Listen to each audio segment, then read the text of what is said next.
Story 1. My F-23 BF, M23, just broke up with me because of one of his guy friends lied about hooking up with me before. How do I fix this relationship? Original post, November 14th, 2024. My BF and I have been dating for about 10 weeks now. When he officially asked me to be his GF, we mutually agreed to take things slow. Now, after almost 3 months, we decided it was time to meet each other's closest friends.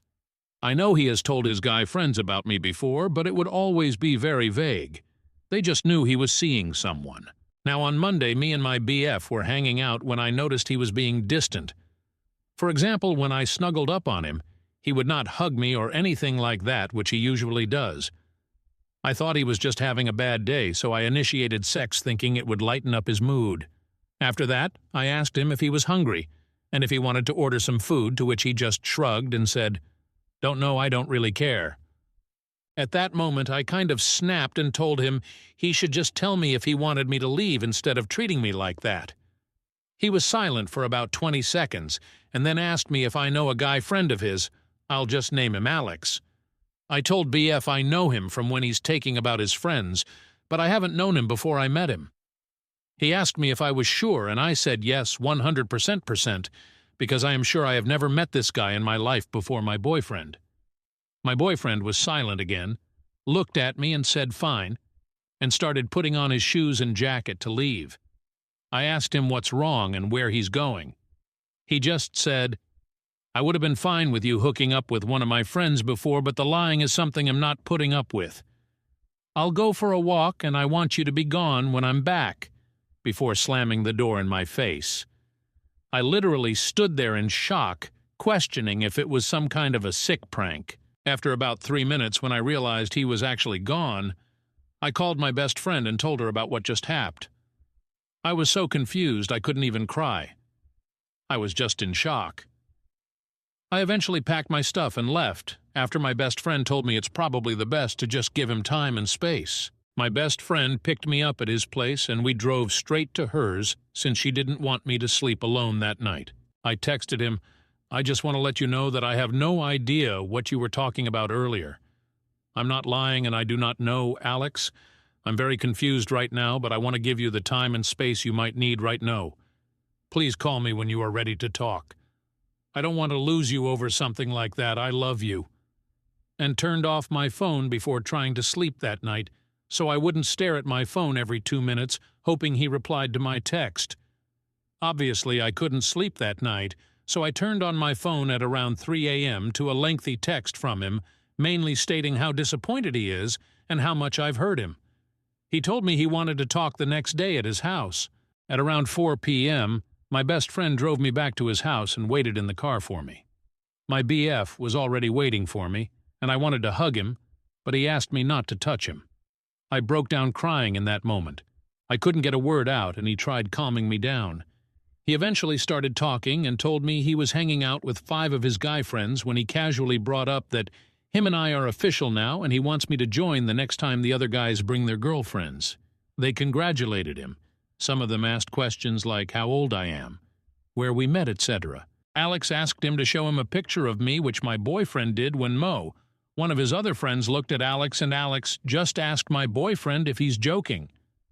My BF asked them why he would be joking, and Alex basically told him that me and Alex used to hook up occasionally for about 5 months 2 years ago. Mo immediately accused my BF of breaking bro code, telling him there was no way he didn't know. The other guys joined, saying it's not breaking bro code because Alex just banged me, and it was nothing serious. My boyfriend was mortified and told him he never knew Alex was seeing me, and I never told him, even though I've seen him when BF showed me pictures of his friend or when Alex would snap him or things like that. My BF asked him if he didn't recognize me before from the things he's told the guys about me, or when he would post candid pictures of me like me walking in front of my boyfriend, etc. He said no, because I changed a lot, which is true. I lost about 50 pounds and wear my hair different now. My boyfriend said Alex knew oddly specific things about my body like tattoos. You cannot see unless I'm in underwear or scars, etc. At this point I was freaking out because I honestly have no clue where he knows this details from. My boyfriend said it hurt him to find out this way, But he would have gotten past it because he could understand me being uncomfortable telling him about my past with one of his friends, but he won't forgive me the lying straight in his face. I know my boyfriend has some trauma regarding lies and dishonesty, which is why I would never lie to him. I told him exactly that, but he didn't believe me, and I can't blame him. Everything Alex told him sounds real. And while I'm desperately trying to win my boyfriend back, I'm freaking out about the fact that Alex knows what I look like naked. My boyfriend told me he doesn't know if he can move on from that. I asked him if he wanted a break, and he just said, "I don't know." I apologized, and no looking back, he probably thinks that was my way of admitting. I left his place and broke down in my best friend's car crying again. It's been 2 days and he hasn't said anything. This uncertainty is killing me. I honestly do not know what to do right now. How do I fix this relationship? Relevant comment. Is OOP's ex trying to find a way out of the relationship because of Alex? OP. My best friend thinks he's lying to get a way out too. She thinks he's realizing things are getting serious with us talking about meeting each other's friends and wants some excuse to break up now, and his friends probably don't even know we're official yet. It just doesn't make any sense. He was the one to bring up meeting each other's friends. Also, I feel like even though I might sound naive, he wouldn't lie to me. At least I hope he wouldn't. I've come to Reddit because all my friends and family are telling me to just let him go because he's not worth it, but I honestly feel so heartbroken right now because it's something I had no control over. I've been making all kinds of suggestions to my BF, but he's ignoring me. I just can't believe it's so easy for him to cut me out of his life completely. OOP's ex should cut Alex out and find a new friend group. OOP. I can only hope for my ex that he end up doing this for himself. However, even though I still have love for him, there is no chance we're ever getting back together, and I think he's realized that too by now. Update January 9th, 2025, almost 2 months later. Hey guys, I've read all the comments you've been leaving under my last post, and even though I've been on Reddit for a minute now, I realized I really don't know how to do this update stuff the right way. But I'll try anyways. First off, thank you all so much for all the comments and advice, even though I didn't like reading some things you guys said at the time. It opened my eyes. I did not sleep with my ex-boyfriend's friend. I'm not lying. I know everyone I've ever slept with, and he's not one of them. In the days after my initial post when my ex went radio silent, I had all the time in the world to reflect about this relationship, and I started to realize that there were only two options. Either my ex was lying to me, or Alex was lying to him. I stopped reaching out to my ex, and I guess it made him suspicious. 3 days after my post, my ex reached out to me through text asking me if we could talk. At this point, I wasn't sad but mad. I texted him a message basically saying that I'm not insane and I know what I did and what not. That either Alex is ruining our relationship or he's my ex lying to me and I'm done being framed as a bad person when I've done nothing wrong. I also told him that at this point there was no going back for me, especially as I realized I started to build resentment towards him for sleeping with me right before everything blew up, so I'd rather wrap this breakup up as fast as possible. He read this message and was typing for like 20 minutes before calling me. He was crying and asking if we could meet up. I complied, but under the condition that brings all my stuff because I was not playing this game anymore. I'm currently staying at my parents' house, so he drove here still crying when he arrived. I honestly just wanted him to drop off my stuff and leave because I was scared I was going to cave in eventually. He asked me if he could come inside so he could explain himself. I asked, "What's there to explain?" But he insisted I deserved the truth before breaking up completely, so I let him in, and we sat down to talk in my room. He started by saying that I am the woman of his dreams, and he just messed up for life and how empty life was without me. And I started crying as well. I asked him to please stop and just tell me what's going on. He literally broke down sobbing hysterically to the point where I told him to calm down and breathe. He basically told me that Alex did tell him that he slept with me and that I'm not wifey material and he should break up with me. Alex told my ex to just ghost me because he doesn't need to justify himself and I don't deserve closure. My ex, however, wanted me to admit to sleeping with Alex, so he came up with his plan to test me. He lied about Alex knowing about my scars or tattoos to see how I would react so he could get a definite answer. He said he felt like my reaction to him telling me felt like I was lying and Alex was telling the truth. My ex told his friends about breaking up with me when Alex was freaking out at him for telling me that Alex has said that he slept with me.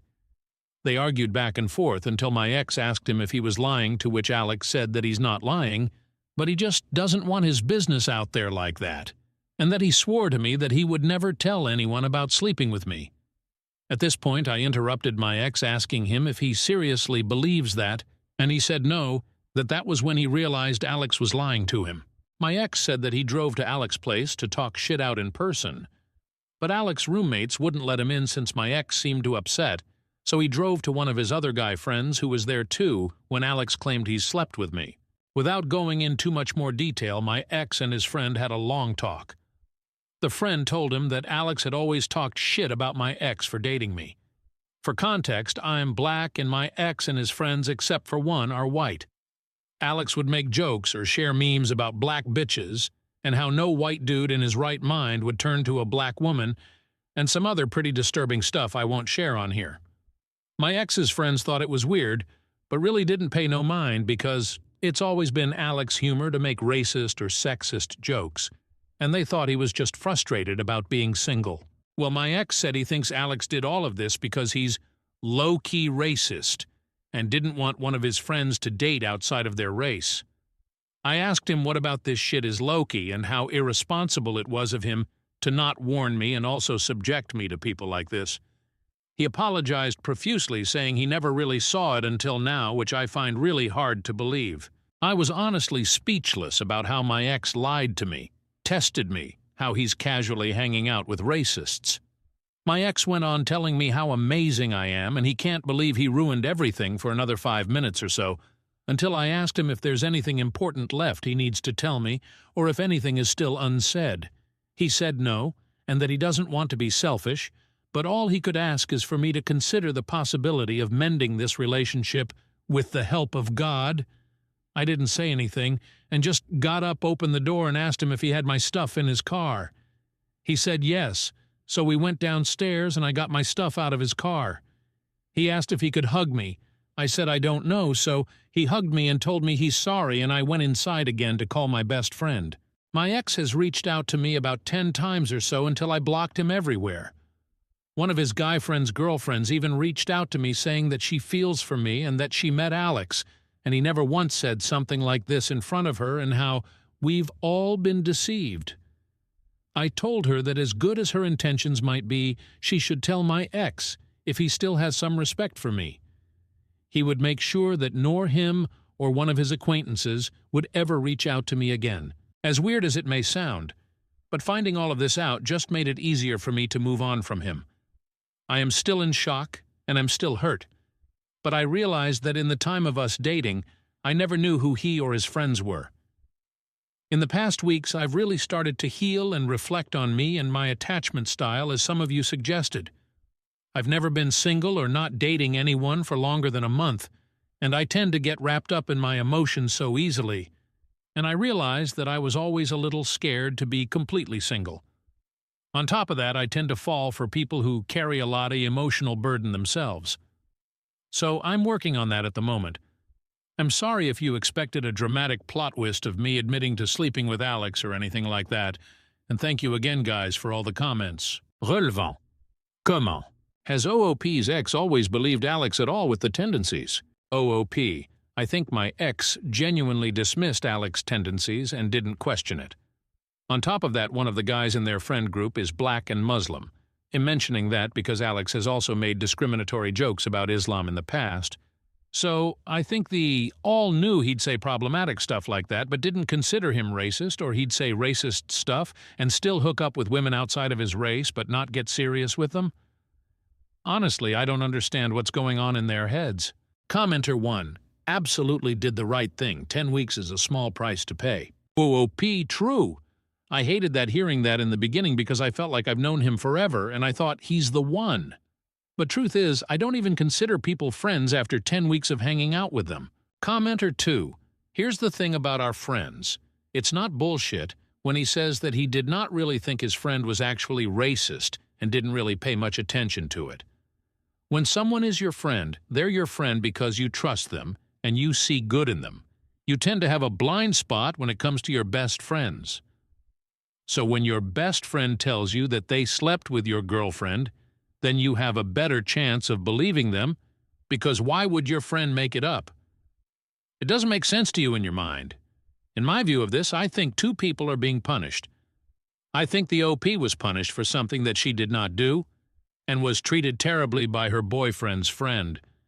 I also believe that her boyfriend is punished because he put his trust in his friend, and that cost him his relationship.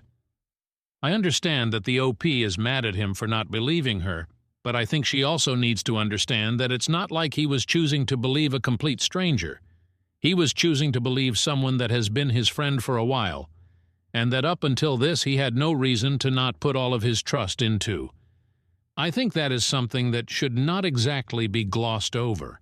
I think for both people in this relationship, they are both people that deserve a lot of sympathy. It sucks to be betrayed by someone that you trust. OOP. Me breaking up with him wasn't a punishment, but a decision I made for myself. Honestly, yes, I was disappointed and shocked after everything my ex told me, but I wasn't mad at him. There's just no way the relationship could have been continued after what has happened, one. Because I had zero trust in him anymore, which leads to two. I only know about Alex's racist tendencies through third parties. What if it's even worse than I've been told, and Alex is a serious danger for me to be around? I also didn't want to put myself in the position to make my ex choose between me and Alex and potentially his whole friend group.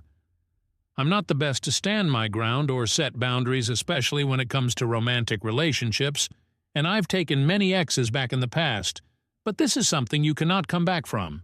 Will OOP trust her ex ever again after he lied to her? OOP. I don't trust him because he lied to me, and feeling like you can trust someone or not is not a choice. If Alex isn't actually racist, that would just mean that my ex would be lying again, because he's told me about several instances of Alex being racist. I get what you're saying, but none of it is changing how I feel, and I can't control how I feel. Also, I don't like how you're saying me thinking Alex could be a potential danger is an exaggeration. Lying about hooking up with someone with the intention of breaking off a relationship is scary. It also implies that Alex didn't want me around my ex. At the end of the day, I'm not trying to find out what lengths Alex would go to, so I chose to leave. Story 2. Aita for leaving my dad's birthday dinner after overhearing my sister's comment about my miscarriage. Original post, January 5th, 2025. A few months ago, me, 28F, and my sister, Eva, 33F, realized that we were both pregnant. I'd say she was about 6 weeks further than I was. She's been struggling with infertility, so we were all happy for her. I have an older son, 2M, with my husband, 32M. Sadly, a couple weeks ago, I lost my baby. We told my family. They were all supportive, but I did sort of pull away from them. They would have tried to avoid discussing Ava's baby around me, but I didn't want to overshadow her, especially since she's wanted this for a long time. I also didn't want to be reminded of my own loss whenever I saw her. So I haven't been to my parents' place for Sunday dinner since, or really spent time with Eva, which we had been doing a lot before. I replied vaguely to any messages about my absence. Wasn't the best communication from me. Yesterday, my parents were hosting family dinner for my dad's birthday. I'd been thinking about going because I missed my family, and while of course the pain of losing my child has not faded, I'm at a point where I can at least put it a little to the side to be there for my sister and my new niece when she is born, so I let my family know that we would be coming. However, we had to get a gift for my dad, and then my son had a bit of a tantrum, so we got to my parents' place about an hour late. I wished my dad and then went to the kitchen, where my mom, Eva, and my CILs were. But before I went in, I heard them say my name, so I stopped. My mom was saying something like, "Well, I guess OP's not coming," and Eva said, "What did you expect? She probably changed her mind and is just staying home again." Honestly, I'm sorry for her, but you would think she was the first woman to ever lose a kid, and it's not even her first kid. They then kept talking about other things, but I just wanted to leave. I went and got my husband, who was with my BOEL dad and brothers in the living room. I told my dad I was really sorry, but we needed to go. They all protested, but my husband could see how upset I was, so he didn't. We got my son and left. When we got home, I just kind of cried for a while. My husband asked me what happened, and I told him. He was angry that she said that, but thought we shouldn't have abruptly left, because my dad had been looking forward to seeing us, and my son missed his cousins. After this, I was feeling conflicted. Later, my brother texted me saying my dad had been really upset about us leaving and brought it up at dinner, which caused a whole fight because Mom and Eva realized that I must have heard them talking, and my dad was mad about it. My brother said that it was pretty bad and he wished I had just stayed so none of it would have happened. Obviously, Eva didn't mean for me to hear that. They were all just frustrated that I'd been AWOL for so long. Now I feel bad, because I didn't mean to ruin dinner. Obviously, what Eva said was hurtful, but I can see how my actions might have led to her saying something out of anger, and I could have talked to her about it later instead of just leaving. IDK, ITA, ETA for additional context.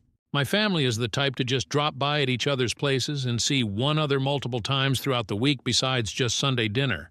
Lately, I've been kind of fielding off any requests for people to visit. I just want to, emphasize how close my family is and how abnormal it is for me to not be seeing them regularly, even for a little bit. I haven't been ghosting them, but I just text them saying I'm not feeling up to it for dinner and kind of leave it there. My sister and my mom have always been closer to each other, as have me and my dad. Additionally, my brothers are closer to her since they're all closer in age. I mentioned this in a comment, but we didn't text anyone saying we were going to be late since my family is usually pretty lax about time. Me and my husband usually show up early though, so it's unusual for us to be late and might have been why they thought we weren't coming. Also, my son was continuing to be a handful all the way there, so that kept us busy and we kind of didn't think about notifying anyone. I've started looking into grief counseling, now that I feel like I can at least talk about it. As far as she's told us, my sister hasn't had a miscarriage before, she just had trouble getting pregnant to begin with. From what my brother told me, my sister and mom didn't admit to saying anything, they just kind of looked at each other once my dad mentioned me leaving and he noticed and asked about it. Then one of my SILs, who was also in the kitchen, my other brother's wife, mentioned what they said and my dad got mad. My other brother was also apparently angry with them, and it just turned into my mom and sister trying to defend themselves, my dad and other brother yelling, and my brother, who texted me, trying to stay out of it. Some of OOP's comments. More on the timing. No, in my family, timings are kind of a suggestion since we always actually start things pretty late after just hanging around and talking for a while. And I was pretty busy handling my son's meltdown, so it wasn't even on my mind. However, normally my husband and I come early to everything, so I can see why they might have thought we weren't coming. If I was this late, might have been better to give them a heads up, I guess. To a heavily downvoted probable troll, but I'm only including it because OOP's response gave more insight. I'm aware that her pregnancy isn't about me, but for the past few months, we've been shopping for baby things together, looking at names, and being all excited for our babies to be so close in age and to dress them up together and things like that. Not being able to do that anymore hurts and makes the loss feel even bigger.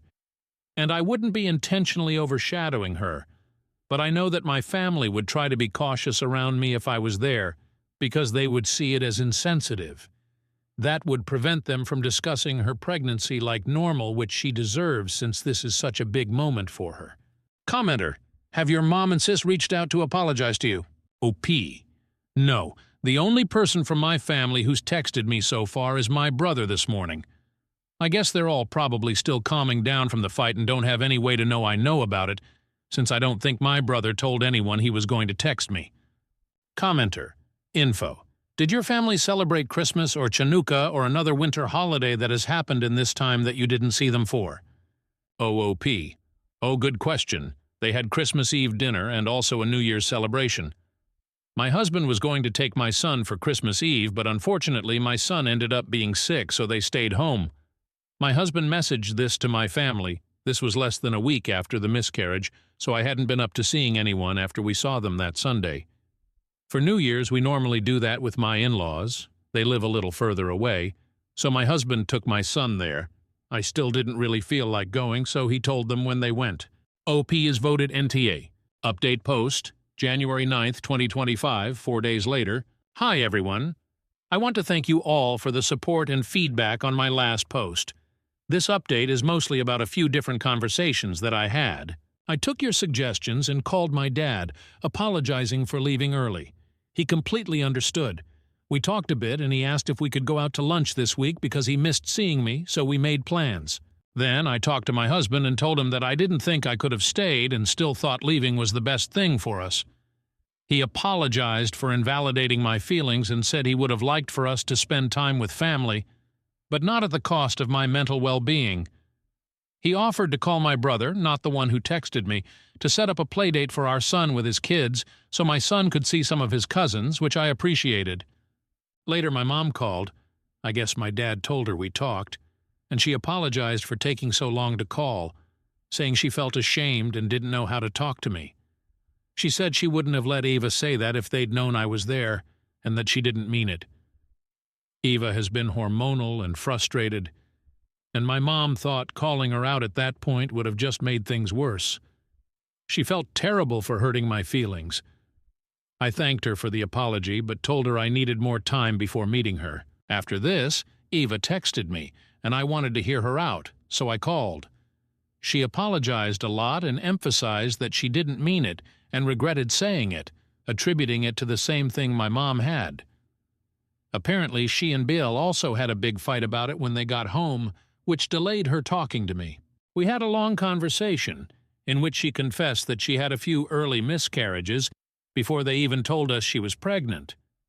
But she felt she had to keep smiling through it, which made her slightly resent how I was handling my situation. I told her I was hurting and keeping my distance so she could enjoy her pregnancy. She felt bad for misunderstanding and thinking I was shutting everyone out. I assured her that this wasn't the case. I hadn't let anyone in, and with her being pregnant, it was tough for me. I wished her luck, but told her I hoped she could understand why I didn't think I could be there with her. She was sad, but agreed. We talked more, and by the end, things were better. I texted my family group chat with a long message about how I was feeling and why I would be taking space from meetups, because I feel I need it after this. While the apologies eased my mind and I can see myself forgiving them in the future, I am still hurting, and I think right now I need to spend time with my husband and son and handle my grief with a professional. Thank you all again for reading this, and I hope this answers your questions about what happened next. Hope you all have a fantastic day. Story 3. Aida for not wanting to give my friend her key back. Original post, January 8th, 2025. I became friends with a couple, F26/M31, when they moved to my city about 3 years ago.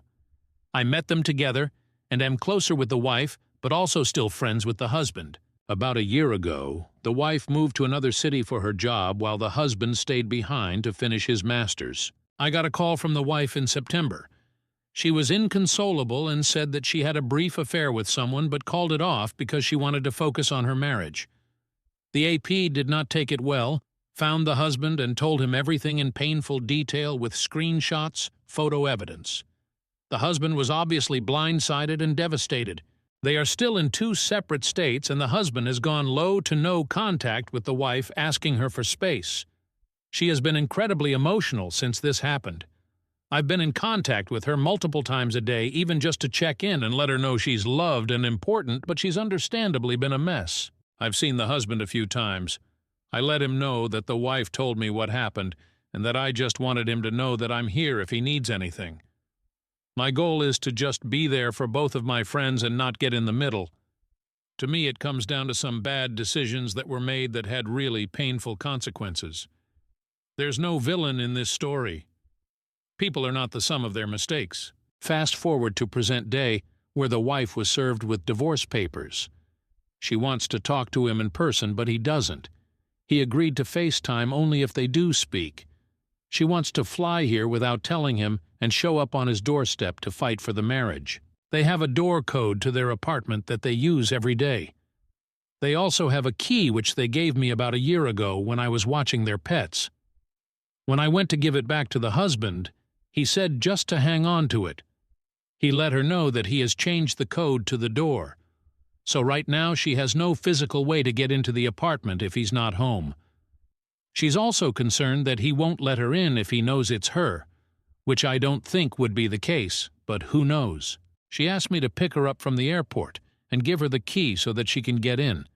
I said I'm really not comfortable with it because I don't want the husband to feel like I've betrayed him or was part of some sort of ambush. She's also walking in at 10 p.m. when he is not expecting anybody. I'd be really spooked if it was me. He's former military, but I just think it's not great to surprise anyone that late. I know this sounds stupid, but I suggested that if she Ubers to the apartment and he won't let her in or isn't home, I can drive over. I'm only 15 minutes away. And give her the key then, but she said no. She is on the lease, so she can still legally enter the apartment, so I've reluctantly agreed to give her the key up front. So Eta to him. If I give her the key, or Eta to her if I don't give it to her up front. Edit 1. I should have clarified that they were still together when they gave me the key, which is part of why I'm conflicted. She technically gave it to me with him there. She had already moved for her job when I went to give it back, and he told me to just hang on to it. Edit 2. This is a difficult situation because her mental health has declined significantly since this all occurred. There have been episodes of self-harm and suicidal thoughts where she was actually making a plan and reached out to me. I was able to coordinate with one of her friends there and convinced her to admit herself to the hospital for a 48-hour hold. So her mental health has been incredibly fragile. That doesn't excuse the choices she's made in any way. During those episodes, she asked me to reach out to her husband to tell him the state she was in, and I told her no because I felt like it was manipulative, and I also felt like whether he responded or not, it would only impact her negatively either way, and she needed to work with her therapist to help her through this. The support I've given her has been solely regarding her mental health. I haven't engaged in any conversations with either of them about the other. She has mostly vented to me about her deep regret, remorse, guilt, and lack of self-worth because of the choices she's made. And as her friend, I've really tried to just support her as a vulnerable human being by reminding her that we are not the sum of our mistakes, and while this is painful and has some deep consequences, she still has so much to live for. I say all this because I'm seeing a lot of comments saying that I inserted myself into the middle of this, but this all just happened today.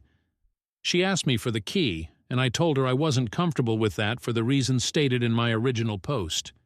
She is obviously emotional, and again, she is technically the one that gave me the key, which is why I reluctantly agreed. But then I came here because my conscience is telling me that's not the right decision, even though I feel like I'm trying to balance a sensitive situation which has been really intense. Edit 3. Wow!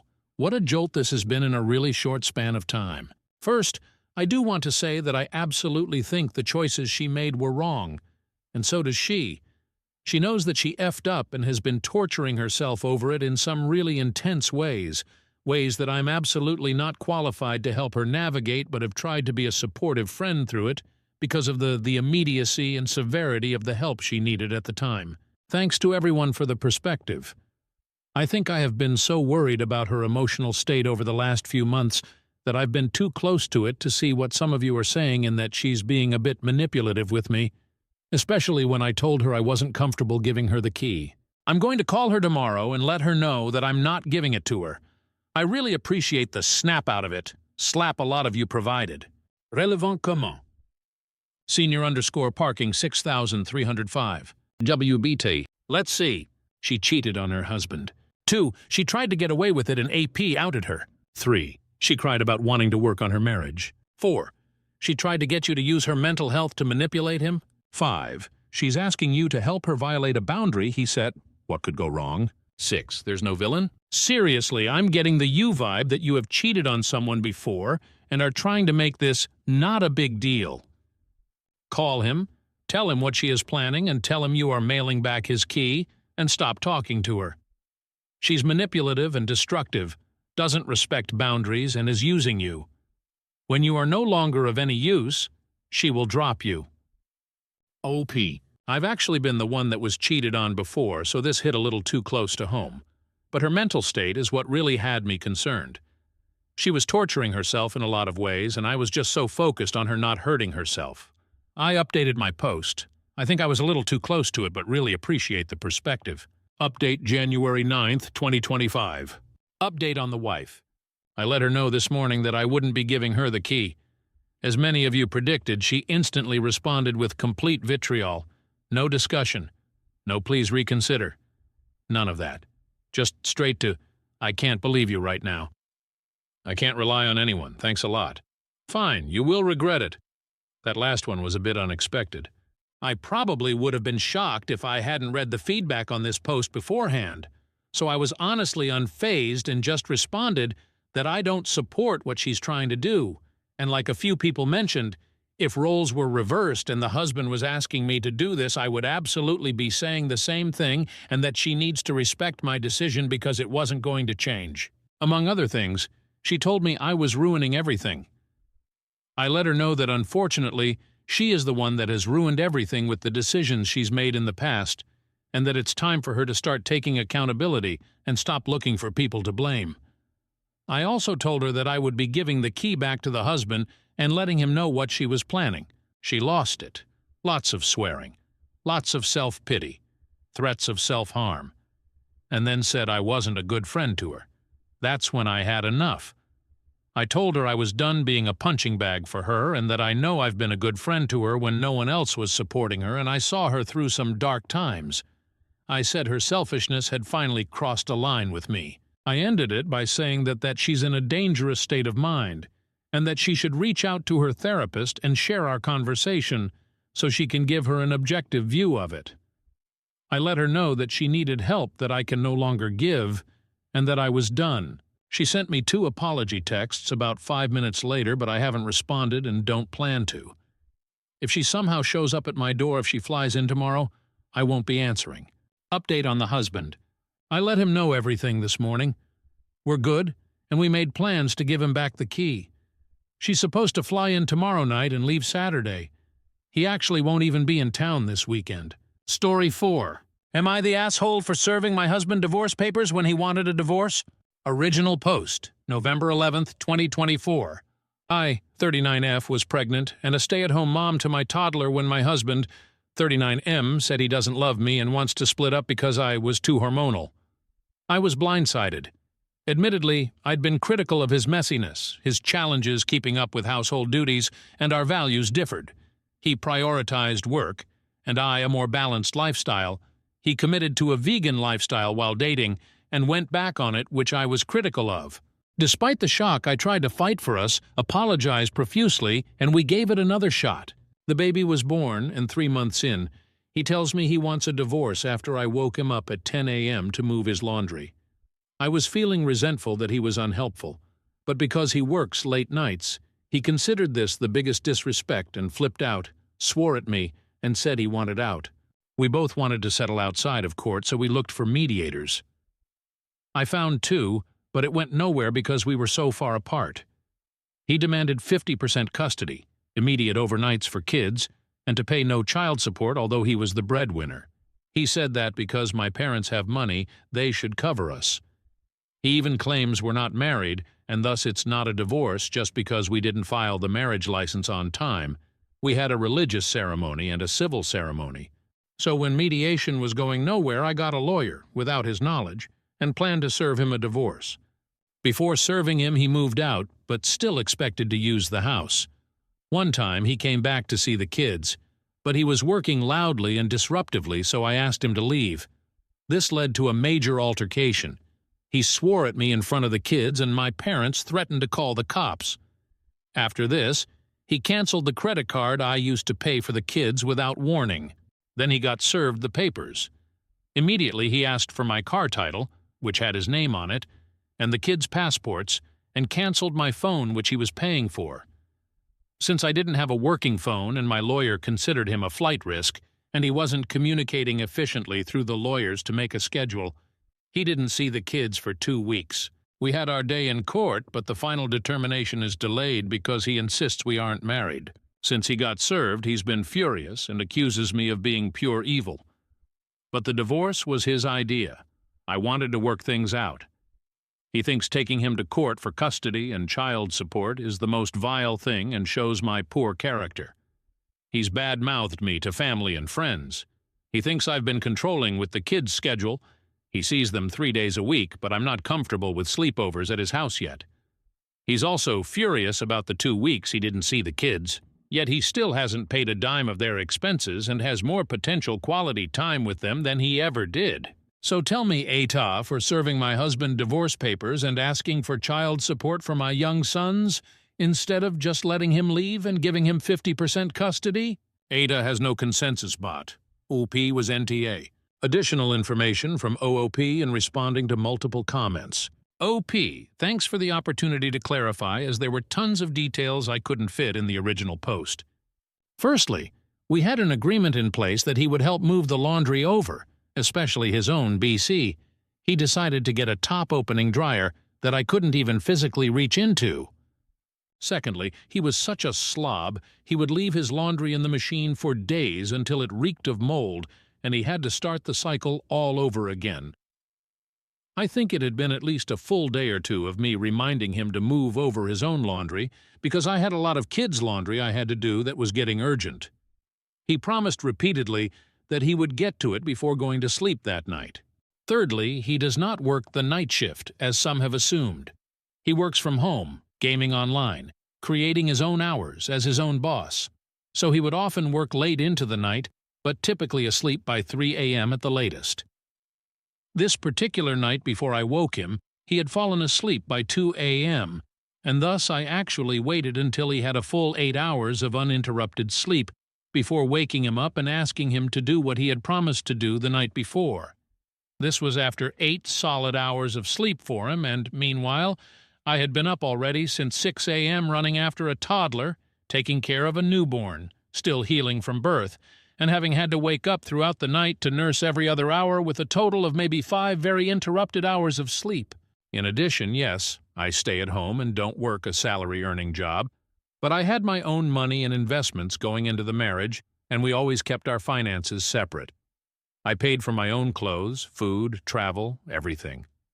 I contributed to the household and children, but he always paid more, as he was the one working while I was making and taking care of babies and putting my own career on hold. The house was mine as well. For the last year or so we were together, I had access to one credit card that was connected to his bank account that I only used to buy food for my kid. I had access to his Amazon account where I would only buy diapers or any necessities for the kids. He canceled both abruptly without warning. The car was bought with money from a loan we got. He insisted, but I didn't want to get this loan, and since he was handling the transactions because I was busy with babies, he put his name on the title and said it didn't matter whose name is on it, BC, we're married and it's all the same. He already had his own car and totaled my car a couple years ago, so this car was bought to be mine. Now he's abandoned me with these outrageous loan payments as well. Relevant? Comment? Downvoted commenter. Yeah, but OP has a problem with her ex coming to the house that he pays for. She wants him to pay for her phone and leave her the car, and she describes the kids potentially staying at his place sleepovers, despite the fact he's their father and denies them, which seems like an attempt at weaponizing time with the kids. That's a messy divorce between two assholes, in my opinion. OOP. What makes you think he pays for the house? He actually stopped paying the mortgage when the baby was born and then continued to live there freeloading for 6 months against my will and refused to move out or help pay for any expenses. When he cut off the credit card, he also cut off any other financial ties he had with us or the house. I don't want him to pay for my phone. I was explaining how him cutting off my phone contributed to the fact he couldn't see them at first because he couldn't even communicate with me, obviously. As for the car, it was bought with money from a loan that I never wanted, and that he has left me stranded with all the payments for. So yeah, it was dumb to put his name on the title, but it is definitely my car. He asked for the title so that he could try to sell it out from under me, and as for the sleepovers, It is not in the children's best interest at this time. As the baby is still so young, children need stability and routine, and my ex is nothing but chaos. He has an erratic schedule, working all night and sleeping all day, doesn't know how to put the children's needs before his own, and from what I've heard, his place is a complete pigsty. They come home from an afternoon with him filthy, ravenous, and dysregulated. I can't imagine what a whole 24 hours would do. I've been consulting with a child expert / child-centered mediator this whole time who has helped me work out the schedule and when sleepovers should start. I've always only acted in the best interest of the children. Commenter 2. Why does he have the children's passports? If he ever gets overnights, what is stopping him from taking the kids and fleeing to Mexico or something? Also NTA, but he could become dangerous. OOP. He doesn't. He simply demanded them. I wasn't dumb enough to comply. OOP should find out if she is legally or truly married. OOP. Yes, my Etienne has always assured me that we are indeed legally married. First, we had a religious ceremony over COVID. Then exactly a year later, we got a marriage license and had friends who were ordained perform a tiny ceremony in their backyard with a couple witnesses. Everything was signed and sealed, but my ex just didn't send it in time. However, that is just a formality. It doesn't matter that it was returned. All that matters is that we got it, signed it, did the whole ceremony. We always considered ourselves married and called each other husband and wife, filed taxes jointly, etc. He only started going off on this "we're not even married" thing after he decided to split up. OOP on the vegan lifestyle her husband was committed to. OOP. I was open to being with a non-vegan when we met, obviously, but he fully embraced the vegan lifestyle on his own, even coming to a raw vegan center for a couple weeks and saying that it was the way of life, and if we were ever to break up, he would still be plant-based. This was a big attraction for me at the start, and we built our home, family, and lifestyle together with this foundation. Then after some time he wanted to go back to meat, which was disappointing for me, and since he's such a self-proclaimed highly sensitive person, my disappointment felt critical to him, although it mostly took the form of making him brush his teeth in between eating meat and kissing me or complaining about the smells when he cooked it, especially when I was highly sensitive to scents while pregnant. Update, undit, January 9th, 2025, almost 2 months later. He's really escalated things and made it so ugly now. A couple weeks ago, he pushed his way into my house unwelcomed, wouldn't let our child go, and stole a toy from the floor, so I gently nudged him out and told him he needed to leave. To which he slapped and grabbed my wrist and shouted, "Don't fucking touch me!" He then filed a frivolous and fake domestic violence restraining order against me, and the next time he had the kids, he never brought them home. It was the first time my babies had ever spent a night away from me. It's been heart-shattering. We go to court next Tuesday. Fingers crossed, relevant comment. Commenter 1. Install cameras both inside and out, just in case he tries to do something like this again. I also hope you change the lock so he can't try come in whenever he wants. If he doesn't bring the kids home, that is considered kidnapping in most places. You really should have called the police the second he forced his way into your home. Commenter 2. Oh, honey, you need the police involved and a lawyer. This is why they don't get to take the child without a court order. They cannot return them and are considered a civil matter. You need to file for an immediate custody order. Update me. Commenter 3. Definitely NTA. Your husband sounds like a real piece of work. Fake restraining orders and stealing toys. Sounds like he needs a timeout in timeout. Good luck in court, stay strong. Commenter 4. I hope you filed charges. You absolutely have to do that so that it goes on record as part of the divorce and custody matter. Story 5. The guy, 22M, that I, 21F, am dating is learning ASL for my brother, but my friends think it's creepy. How do I proceed with this? Original post December 11th, 2024. Throwaway because my regular account has some personal info. Also fake names are used. I, 21F, met John, 22M, in a college class last semester. He's an overall great guy, and he's very respectful and kind. He also has a great sense of humor, and we have lots of similar interests. We've been friends since then, and we've started dating this July. He's the first person I've ever dated in my life. Last September, he met my family when I visited home for my brother's birthday. My brother, Trev, 19M, has been deaf since birth, so my whole family communicates with him either through sign language, Trev's lip reading, but we still just sign as reflex, or through text. During our small celebration at home, it was clear that my parents liked John. He was very charming, funny, and respectful. He even tried to connect with Trev by typing some of his jokes for Trev to read, although my brother could lip read as well. Whenever John would tell a story, either I or my parents would sign for Trev. My parents said that they're happy that I found a sweet and caring guy in John. Of course, I'm glad to hear this. Before we went back, John and Trev had a quick Call of Duty gaming session. For someone with Trev's condition, he is a really talkative guy, LOL. He's very expressive and likes to communicate a lot, especially when gaming. Of course, he couldn't outright trash talk, but he does the closest thing with his hands. So there we were at Trev's room, with John and Trev playing while I was translating for them. I was laughing way too hard because Trev was trying his best to trash talk John, like saying he's weak and trying to say all these expletives, but I'm trying my best to tone it down for John. Meanwhile, I'm also translating John's instructions and strategies for Trev.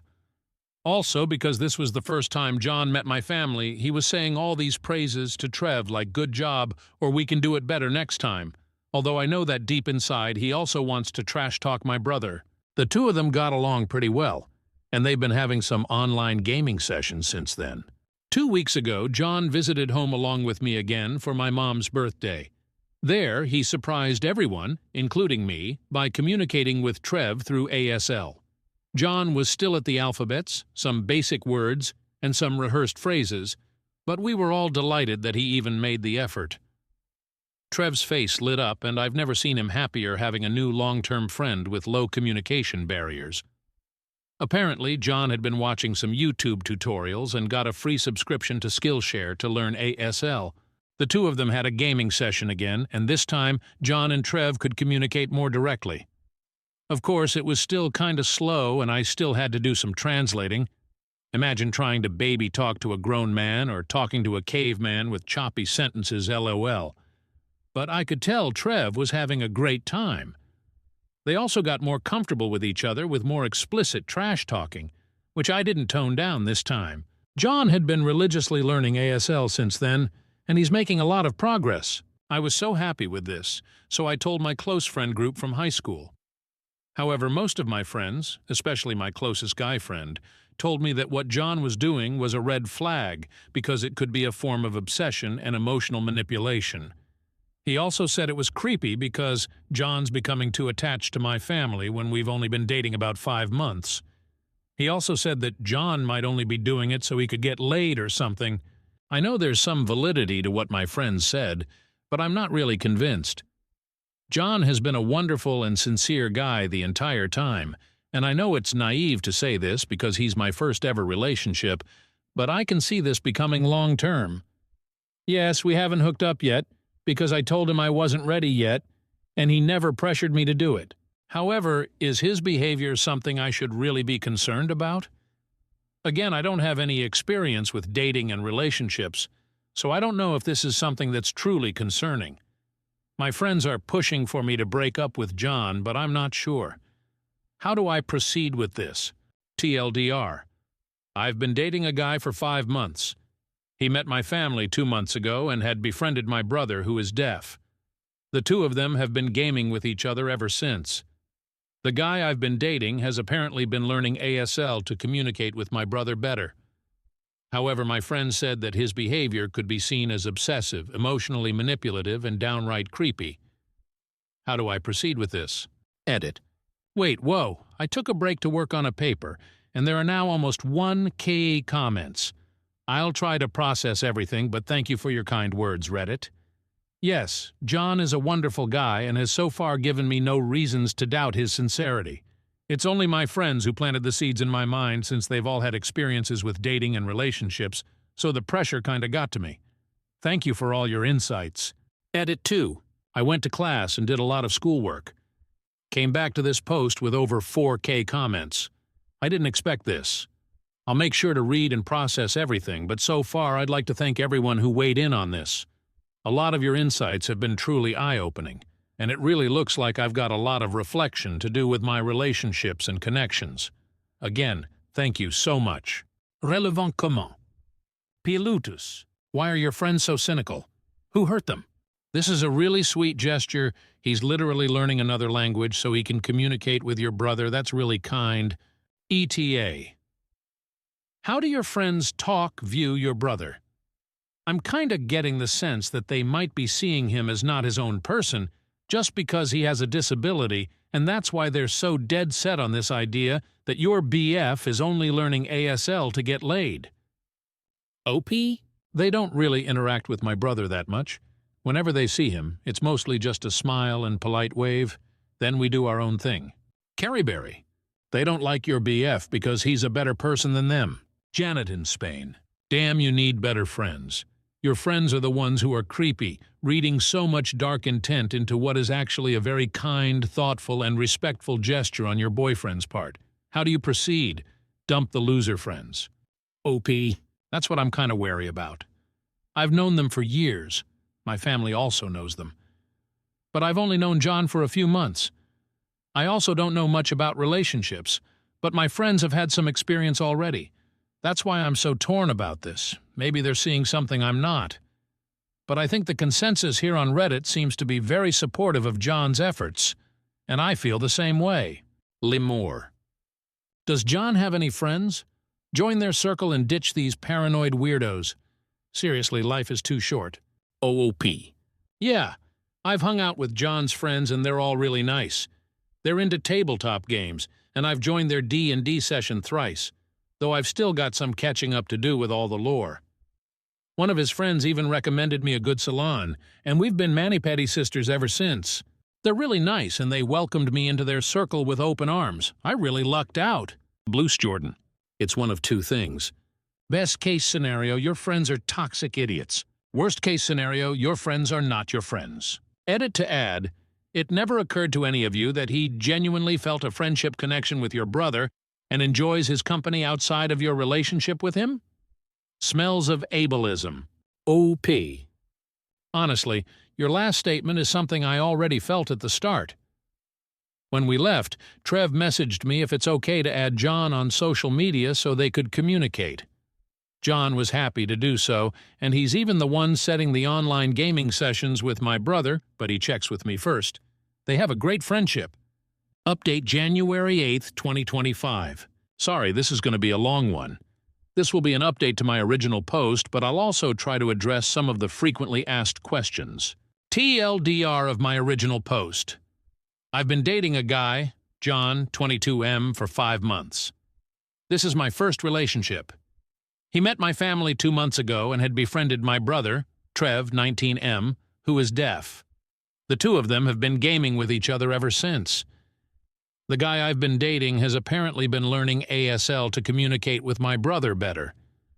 However, my friends said that his behavior could be seen as obsessive, emotionally manipulative, and downright creepy. First off, I wanted to thank everyone who gave their insights in my original post. As I said, I'm very new to relationships, so reading insights other than my inner circles was very eye-opening. To begin, many Redditors said that my high school friends are conniving, untrustworthy, and ableist people who never bothered learning ASL despite knowing me for a long time. I take accountability for this. I'm not saying they're blameless, but it's not entirely their fault. For some context, our family moved to our area when I was in senior year of high school due to my dad's job. The friend group, 2 guys plus 2 girls before I joined, was already tight when I came in. They then took me in after we got grouped together for a school project, and they've been with me since. We've been friends for about 4 years now. They're not exactly saints, but they helped me survive my senior year in one piece. They are fun to hang out with, and they were the support I needed when I was struggling. Also, during that time, my brother was having an especially hard time adjusting because of his disability, so my friends never really saw Trev a lot. To be clear, I was never ashamed of Trev. It's just that whenever my friends came over, he either locked himself in his room or was in a different area with his tutor, and never really interacted with us. Whenever he does come out, he's really shy and awkward, so my friends mostly just get glimpses of him. By the time Trev became more comfortable in our area and found his own circle, my friends and I had already graduated from high school and don't really hang out regularly anymore. They're friendly and polite with Trev, but then again, they never interacted as much to the point of them actually needing to learn ASL for him. Now for the update. Last week, my friend group had our year-ender party, and I decided to bring John along to meet the rest of my friends. My other friend in the group also brought his girlfriend, so this wasn't really weird. Others have done so in the past as well. I've commented in the previous post that John had only met my closest guy friend. I'll call him Mike, 21M. So I wanted the rest of them to form their own opinions of John after they've met him. Initially, there was some tension and awkwardness from my friend group toward John. They were a bit cold, and they were throwing some harsh remarks toward him. Eventually, though, they all warmed up to him, and they were actually pleasantly surprised by his personality. We all got along well, and we all even had fun in our games. However, I could tell that there was still awkward tension coming from Mike toward John and the rest of our group. He was throwing meaner jokes more than usual, and he's kind of isolating himself from the activities. The day after the party, I had lunch with my closest girlfriend, Sophie, 21F, to clear the air because I could tell that they could also sense something was off. A lot of Redditors speculated that Mike had a crush on me and was jealous of my relationship with John. Turns out you're all 10,000% correct, but it's a lot more complicated than that. Apparently, Mike has had a crush on me since our senior year high school. However, he's known in our school as a notorious ladies' man and had a new girl with him almost every month. This got exponentially worse during college. He had different hookups almost every night, and he even had a pregnancy scare with a girl last year. I knew about all of this because he bragged about sleeping around every time we meet up. What I didn't know was that the entire time, Mike has been making up fake stories about me and him. Sophie told me that apparently Mike and I had a pact that if we were still both single when we're 30, we'd marry each other. Also, he told our friend group that we hooked up after graduation and that he took my virginity then, so he's my special person, whatever that means. He also told them that we'd been secretly hooking up consistently throughout college. For context, Mike and I go to different universities that are just about 30 minutes apart. Lastly, Mike told them that I said I'm in love with him. He told our friends not to tell me anything so I don't get embarrassed or upset since I have this image of being somewhat of a prude. Mike also told our friend group that when he met John, he thought that John is a total jerk who has been manipulating me and taking advantage of my innocence and naivete. He said that John had been forcing himself into my family and is driving a wedge between me and my friends. Mike also said that after he had lunch with me and John, he tried to convince me to stay away from John because he's not a good influence on me, but John had effectively brainwashed me. This explains why my friend group was already so antagonistic toward John when I told them about him. For the record, none of what Mike said was true. There was no pact, we never hooked up, and I have never been in love with him. After that, Sophie and I asked the rest of our friend group, except Mike, to jump on a FaceTime call with us. They all shared different versions of what Mike told them. There were a lot more. But I disputed everything. We were all collectively shocked about everything that we learned that day. They apologized for their behavior toward me and John, and I told them I understood given all the lies fed to them by Mike. Then everyone agreed to kick Mike off the friend group. Sophie suggested that maybe we could have an intervention for Mike first, but I just said that I didn't want anything to do with him anymore. The rest of the group agreed, so we're essentially cutting him off. Sophie said she would still talk to him just to inform him of everything that happened, but I really just wanted to distance myself from him. Now it's been a week of being Mike-free. Sophie said that when she and our other guy friend talked to Mike, he became extremely defensive, confrontational, and aggressive. He wasn't physically violent, but he called them names, attacked their characters, and made such awful statements about everyone in our friend group that I won't include here anymore. It looks like cutting him off completely was the right call. Now for some more uplifting updates. After reading everyone's comments in my previous post, there were a lot, I reflected on my relationship with John and my friends. I then talked to my parents for advice, since they have the best relationship I know of. They told me that from what they saw of John when he visited our home and how I spoke of him, it seems like he is a legitimately nice person with pure intentions. It also helps that John and I have been friends for months before we started dating, so I already knew his character even when there was less pretense of him trying to impress me. He's already impressive on his own, though, LOL. I then told John about everything that happened and apologized, fully expecting him to be mad at me for doubting him and his intentions. Instead, he said he understood, because of course it was just natural for me to trust my friends and expect them to have my best interests. He then asked me if there was any point in our relationship when I felt uncomfortable or uneasy around him, and I categorically said no. I told him that he's my safe space and he has nothing to worry about. He then reassured me that his intentions with me are genuine, and he even said that he sees a future with me, which I reciprocated. Also, John and Trev's friendship is still going strong. Trev has participated in one of John's D&D sessions with his friends, and John and I both acted as the translators. We were delighted to see that most of John's friends already know ASL alphabet. Apparently, they had even included it in the lore of their D&D campaign. Also, Trev had been asking John some tips for working out and getting fit lately since they have the same body type, but John is more toned. One of his brothers is a fitness instructor. Also, I met John's family for the first time for their annual get-together. It was super fun. There were games and contests.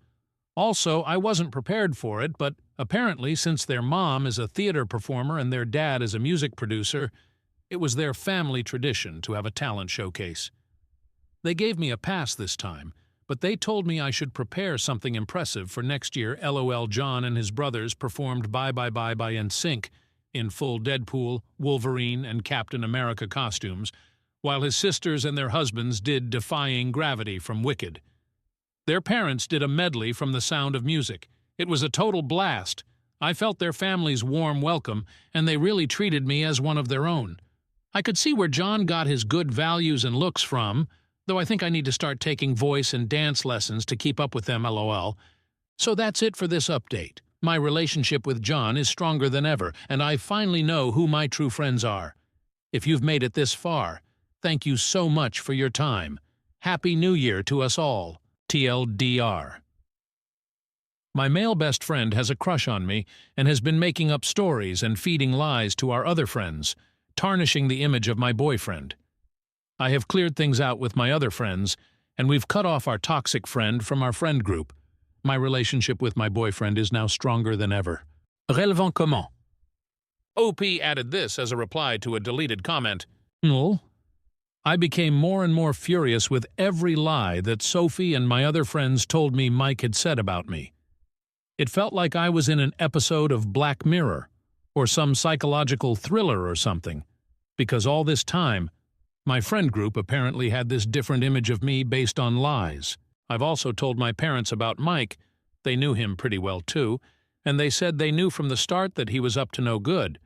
I was just too bratty to listen to them when they warned me back then. Right now, I'm just glad this is all behind me.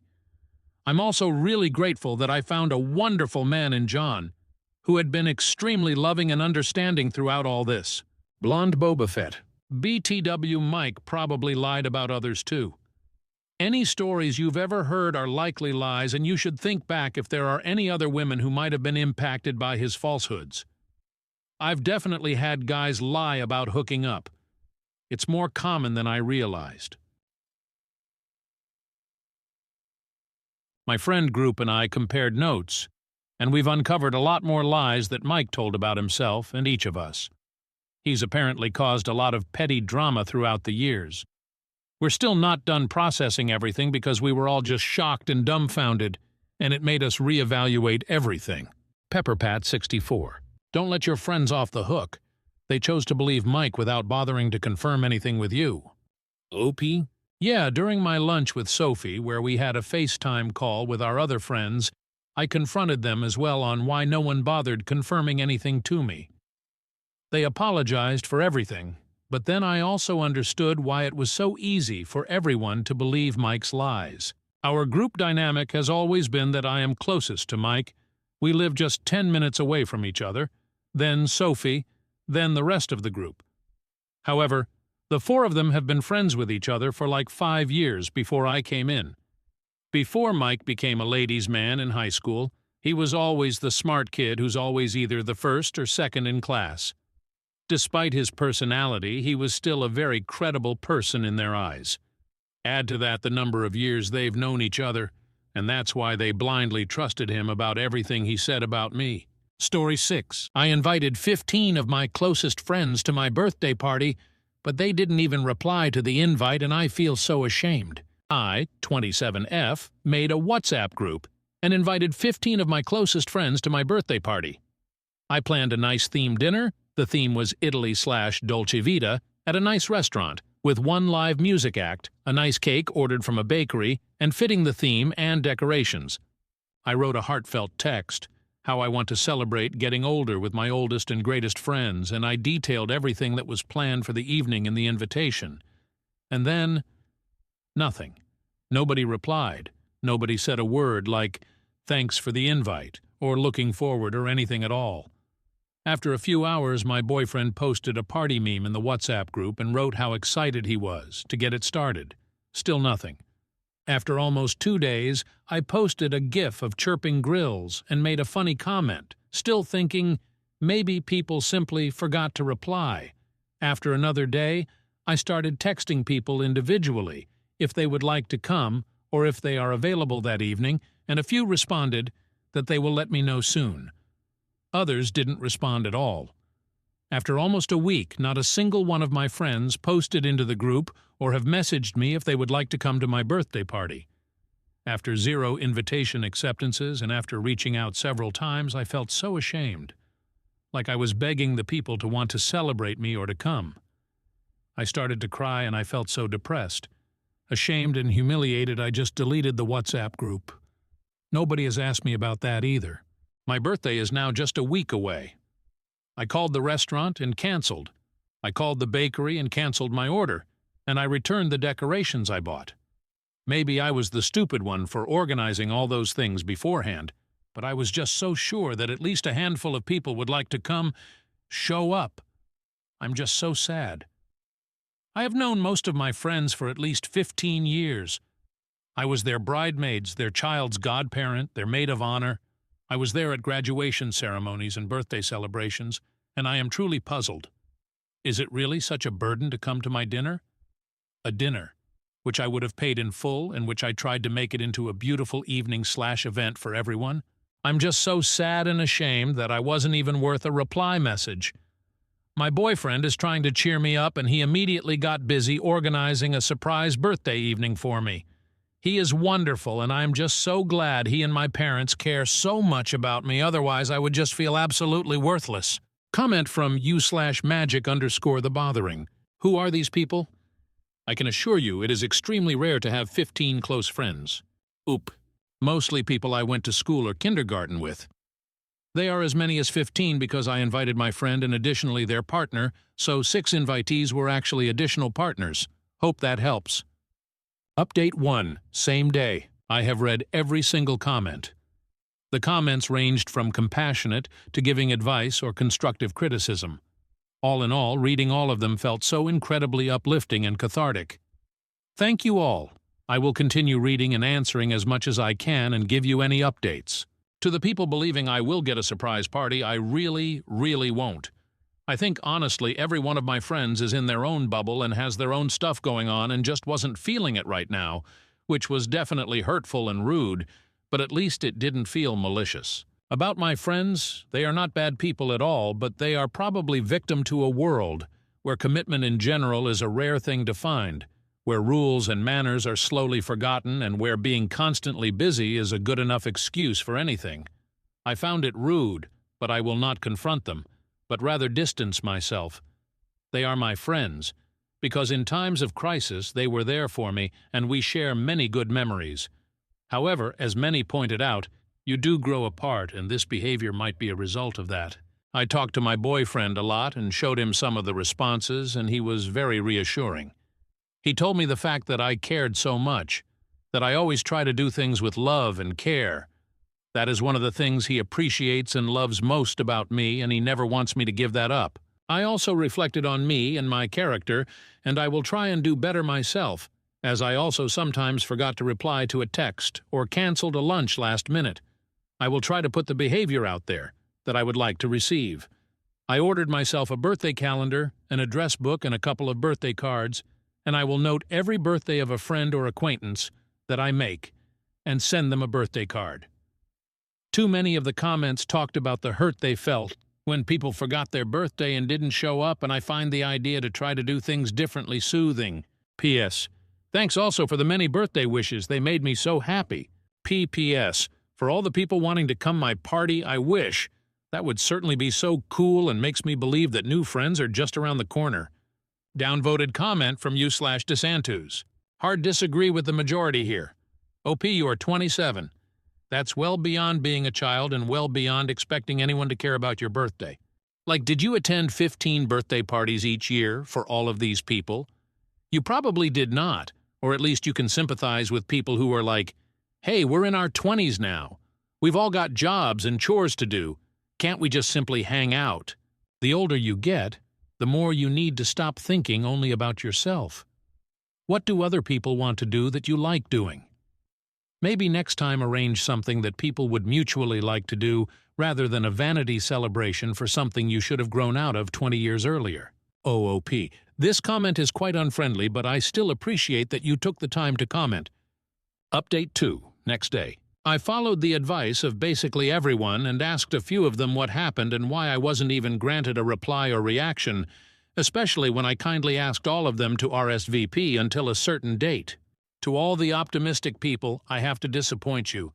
There wasn't a surprise party planned. Also, all of them use WhatsApp regularly, and all of them saw the invites. The group messages were ticked blue.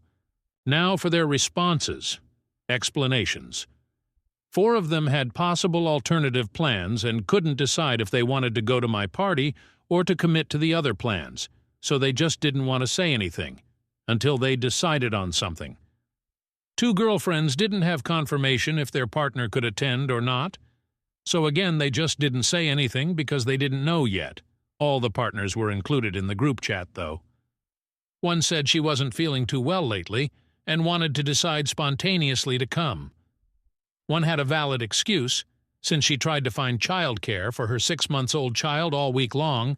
She is the only one with a child, and she actually found childcare, so we will do something with her and her husband. I told all of them how it made me feel, that it was rude, and that it made me cry and feel unwanted. I also told them that it is their loss, because if they don't appreciate me organizing nice events and evenings, this is not the first time I had issues like this, there simply won't be any for them to attend in the future. They all admitted that their behavior was rude and unfriendly and were apologetic and told me they are sorry. One friend said he really messed up, and after he saw I deleted the group, he felt pretty bad and wanted to approach me anyways. It is not ideal, but it is something. I will not cut them out as suggested by many. I talked to them, I expressed my hurt, and I will give them the opportunity to learn from their mistakes and to grow. They are flaky in a society that accepts flaky and non-committal behavior. They are human and faulty, and I am also not a perfect human who does behave ideal all the time. I know that this answer may disappoint some. I will, however, make room in my life for people who are more reliable and who would be appreciative and enthusiastic about theme parties, and will not rely too much on my current friends. All your messages were so uplifting and nice, and I honestly feel a lot better now, and I am starting to look forward to my birthday again. I feel also incredibly optimistic that I will find like-minded people and friends in the future, and I won't give up. I will throw nice parties and dinners again, and I just have hope in my heart that my friends will have changed a bit, and I will also have made new, great friends by then. Thanks a lot again to everyone. P.S. To everyone telling me about their bad experiences, their birthday parties, where nobody attended and the moments they felt lonely. I feel so sad for you and with you and wish for every single one of you to find people who love and appreciate you. You all helped me to feel less ashamed and less alone. Story 7. My best friend was diagnosed with terminal cancer, and I abandoned her. Original post, January 6, 2025. We met when she was 5 and I was 6. We were both from divorced homes, and my dad lived 5 houses down from her mom. I don't remember the details of her family's custody arrangement, but her mom basically had full custody, and I was 50/50ths between my parents. When I was at my dad's, we were inseparable. We were polar opposites in personality, but loved all the same things, and both had huge imaginations. Where I was brash, outgoing, and loud, she was gentle, soft, and quiet. We did literally everything together. I loved her so much. I was 14 when she found out she had cancer, and I couldn't cope. I basically ghosted her. My dad had moved away by that point, so I basically got to pretend it wasn't happening. Out of sight, out of mind, and 18 months later she died. For 23 years I have been mired in guilt and shame for my behavior. It was unforgivable, and the grief of losing her is compounded immeasurably by the guilt and shame. I hate myself for what I did, and I feel like I will never be able to heal it. Edit. I made a new post with an update after speaking with my parents about their recollections of what happened. Relevant? Comment. Commenter 1.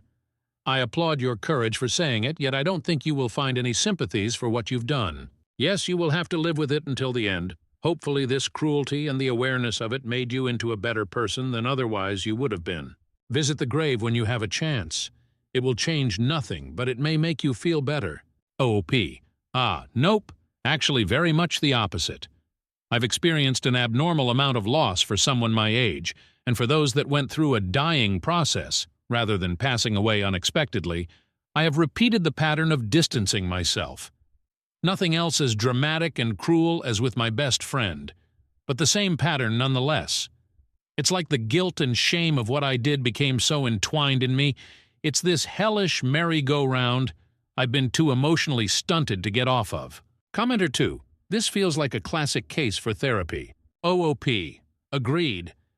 My first appointment with a therapist to finally address this is on Thursday. I think that's why I wrote this.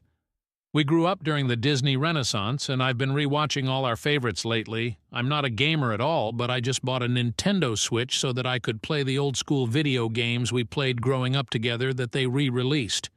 I'm letting myself feel and remember things about her that I don't normally allow myself to. A lot of tears, a lot of love and pain simultaneously being remembered and felt. Commenter 3. You have some unresolved guilt. It's understandable. You can't go back in time and spend time with her, but you can now choose to be there for others who are dying or need help. There are plenty of volunteer opportunities in hospitals, clinics, senior living centers. OP. Holy fucking shit. I adopt elderly animals. How did I not put this together before? I am absolutely useless, near incapable of dealing with the deaths of my friends and family, but I seek out pets with the express purpose of making sure their final years are full of love and care. Commenter 4. If your positions were reversed, and you were the one who died from cancer, and you were able to watch the friend who you love so dearly from some better world, watch her do something terrible as a young, overwhelmed girl, and see the person you love spend her entire life in anguish for her mistake long after you had forgiven her. What would you say to her if you could? OP. Oh, ow, my heart. I've never thought about it from that perspective. Update, January 7th, 2025, next day. After reading a lot of the replies to my previous post, I decided to ask my parents what they remembered about what happened in the time period after finding out my friend had cancer until she passed away. Y'all, my broken little brain rewrote history. To my recollection, I only saw my friend once after finding out she had cancer. That's all I remember. I talked to my mom on the phone, and she said that she remembers multiple visits I had with my friend. She even reminded me of photographs she has of my friend and I from after her diagnosis, and that is not the visit I remember. Then I texted my dad, and he corroborates the multiple visits and said that I kept in touch with her regularly. He even claimed there was a last visit at her bedside, which is mind-blowing to me. How is it possible that I don't remember that? I also found out that my mom sang at her funeral. My brain deletes the memory of her even being there at all. I had also forgotten that I went to visit her mom at some point in the years after she had passed away. I don't remember exactly when. I want to say my mid to late teens. I was 15 when she passed. At that point, her mom had kept her room as it had been when she was alive, and said if there was anything of hers that was particularly meaningful to me that I could have it. One of our shared loves was stuffed animals, and we had these identical blue elephants. I had kept mine in memory of her, and so when her mom offered, I took my friend's elephant as well. I still have them both. I thought I abandoned her, but by all accounts, that's not what happened. I don't know what to make of it, this false history my brain created. My best guess is that by my own standards, I wasn't there enough. The amount of time I spent with her after her diagnosis was not equal or proportionate to how much I loved her and how much she meant to me. So maybe in a way I still did abandon her, just not to the degree I thought I did. I don't know. Therapy starts Thursday. Wish me luck. And thanks for reading. Top comments. Commenter 1. Your brain I'd trying to protect you from the pain of your loss. My condolences to you. Time will allow you to remember things as they were. Commenter 2. Trauma can cause repressed memories. It seems impossible, but it's very common, especially in the young. I hope you gain some relief in the discovery that you were, in fact, there for your friend. I'm sorry for all the grief and guilt you've carried. I hope your heart can heal. Commenter 3. You were so young. Most people only remember bits and pieces of adolescence. Add on to that the normal teenager's strategy of avoidance, shielding you from aeom of the pain of a devastating loss, and your brain gave you a level of removal, because it wouldn't hurt as much if you hadn't been close near the end. I think the way it's supposed to work is that your brain gives the memories back to you as you are ready to handle them. But I'm not a mental health care provider, not even for myself. Story 8. My father left me with $73K worth of debt without me knowing. Original post, January 6, 2025. I, 21, graduated from university with my undergrad in 2024. At the time of graduating, I thought that I had around $10K of federal student loans. Recently, my mom left my emotionally abusive father, leaving just her, me, and my sibling by ourselves. I was happy at this decision until I found out that the $10K of debt I thought I was in was actually far more than that. I knew that throughout my first year of university, he had taken out some private student loans for me. I was told by my father that since I was only 18 at the time, the bank we loaned from wouldn't allow me to pull out loans since I didn't have good credit. He told me that he would be able to take out these student loans under my mother's name and that he'd pay them off as soon as I'm done with school. I found out recently that the loans were in fact under my name with my mom just as a co-signer. Also that the loans were far more than was needed to pay for my tuition. She did not know this either, BTW. He had taken out a total of $48K in private student loans under my name. I remember signing for these. He did not forge my signature. When I asked exactly what I was signing for, or more details about everything he told me, stop asking questions and just trust me. Every time I tried to push for answers, I got that response. I trusted him. I trusted that he would not screw me over. I had trusted him to help build my credit when I turned 18. I found out now that he's completely messed up my credit too. My TransUnion score is 669 and my Equifax score is 577. He used my tuition money for rent and bills. I do not know what he used the money he got from my credit cards for. Throughout the past few years, he had convinced us that he was making a lot of money from his job.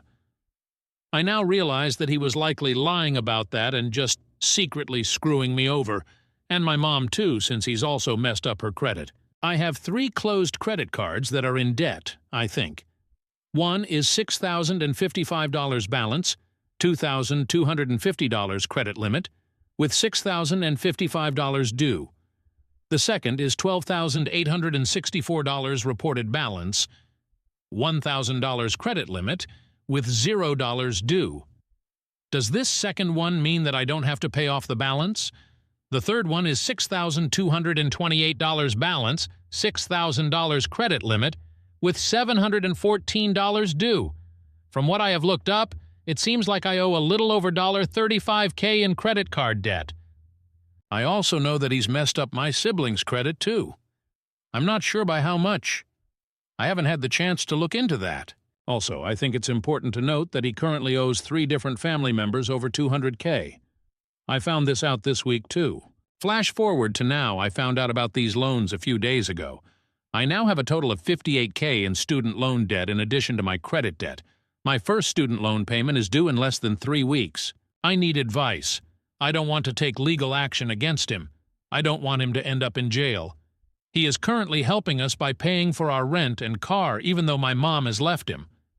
My mom doesn't currently have a job, though she is looking, and my job doesn't make nearly enough to provide for ourselves without his help. In August, I will start a higher-paying job and possibly pick up a second job to pay off my debt, so I could ask them to just send me money every month instead of paying for rent and the car. I could use that money to help pay off the debt. As of right now, I am not worried about my federal student loans. The minimum payment is doable, and I will receive around $14K of tuition reimbursement in March-April, so that will help. Should I consolidate the private loans? Should I refinance? I've briefly considered filing for bankruptcy, since I have no assets, but I know that's probably a bad idea. Is there a way for me to not have to deal with this debt without landing him in a lot of trouble? Relevant comment. Did OOP know what they signed? OP. It was an electronic signature for the loan where you use the mouse to draw out your signature. He called me over to sign it on his laptop. At the time, I still thought that the money would be under my mother's name. I also did not know how much money it would be. Commenter 1. I don't want to take legal action against him. Okay, then you're going to have to pay the loans or declare bankruptcy. Commenter 2. I don't want to take legal action against him. I don't want him to end up in jail. You need to get past this, because he doesn't care what he does to you, and he isn't only hurting you. He is hurting and taking advantage of a lot of people and is actively ruining your futures to benefit himself. He is currently helping us by paying for our rent and car, even though my mom has left him. He isn't helping you. He is providing just enough to hope you don't take action against him. And the money is money he owes you, not that he is using to support you out of care for you and your family. He is not helping. He is using money he took from you and others to pay for that. You are paying for that help in the form of increasing debt, not him. And if he doesn't face serious repercussions for his actions, he is going to keep doing it, and you will never get out of the increasing debt he'll continue to saddle you and everyone else with. At the very least, you need to make sure you and your siblings' credit is locked down now to prevent him from taking out new cards and loans under your names. But you really need to just report him to the police so you can remove that debt. Why are you so worried about ruining his life when he isn't worried about ruining the lives of you, your siblings, and everyone else he has taken advantage of? If anyone ruins his life, it will be him by his own actions. Update, January 8th, 2025. Editor's note: remove the top part of the post as it is a rehash of the original post. Update. After reading all these responses and talking with some close friends of mine, I see that the best thing to do is file against him. I brought up the topic to my mother last night, and she, being very religious, said, "No, don't do that. God wouldn't want you to harm another person like this, let alone your own father." She said that she'd rather take on the private student loan debt by refinancing and transferring it to her, but honestly, that wouldn't remove the credit card debt and it'd leave her with the debt instead. I don't think that's a good choice. I think that if I file against my dad, my mother will kick me out. So if I file, I will already be prepared to move out. That being said, I currently only have $2K saved up from work, and that will not be enough to move out on my own. I'd need more money to get a car, place, and overall survive. I just moved to the city in less than a year ago, so I don't have many people to rely on here. My boyfriend offered to let me live at his family's house, but I'd still need to be able to travel to and from work, and I don't want to overstay my welcome. I also don't have the option to move because I have to work in the state of Florida to qualify for my university's tuition reimbursement. In March, I have over $14K of tuition reimbursement coming in. My best bet would be to wait till March and then leave. It breaks my heart to do this because I could be disowned by every person in my family, but I can't let myself live with this debt. Prior to this, I thought I only had $10K worth of debt, and with that I could have easily lived a good life and paid it off quickly. I'm still not 100% set on this decision, but I do realize that it is the logical thing to do. I want to speak with my sibling to see how much debt my father put them in, and to see if they'd want to file too. I also want to speak with a lawyer, or someone more knowledgeable than me about this. Does anyone have any advice based on this update? Update #2 in response to the comments I've gotten. My mom's religious comments are obviously ridiculous, but I'm mostly looking for help with how to file or what to expect.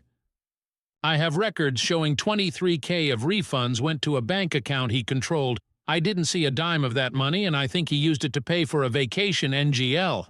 Relevant. Comment. Is it possible for OOP to find a new place or rent near their job? OP. I'm a substitute teacher. I work at different schools around the county, so it wouldn't be possible for me to get a job near work, unfortunately. How did OOP's father get involved on OOP signing the documents with their mother? OOP.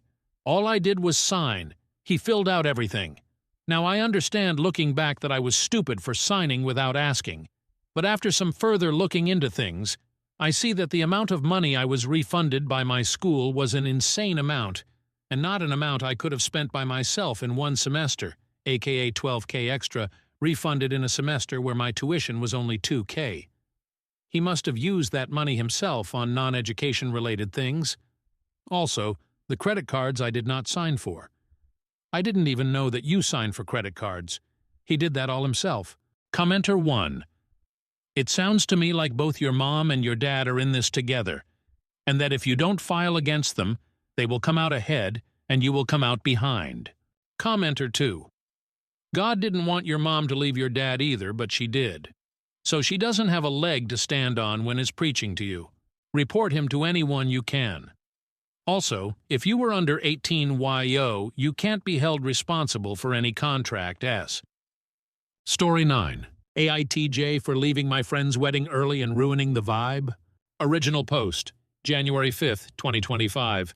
Already posted this onto similar subreddits, but still unsure on what to do.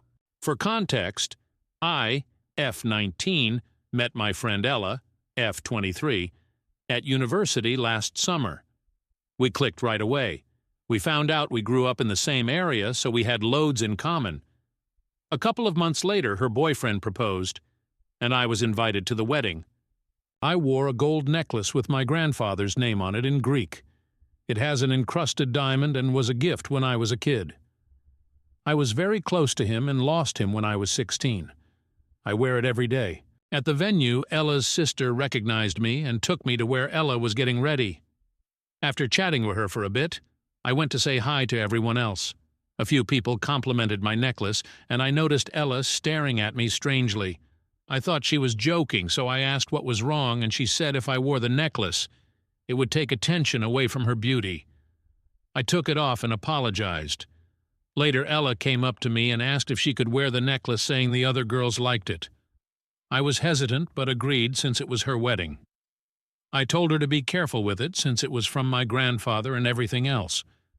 Now that I think about it, this was a horrible idea, and I've always had trouble saying no and drawing lines in fear of offending people, but it was her wedding, and I really did not feel like upsetting her or anything.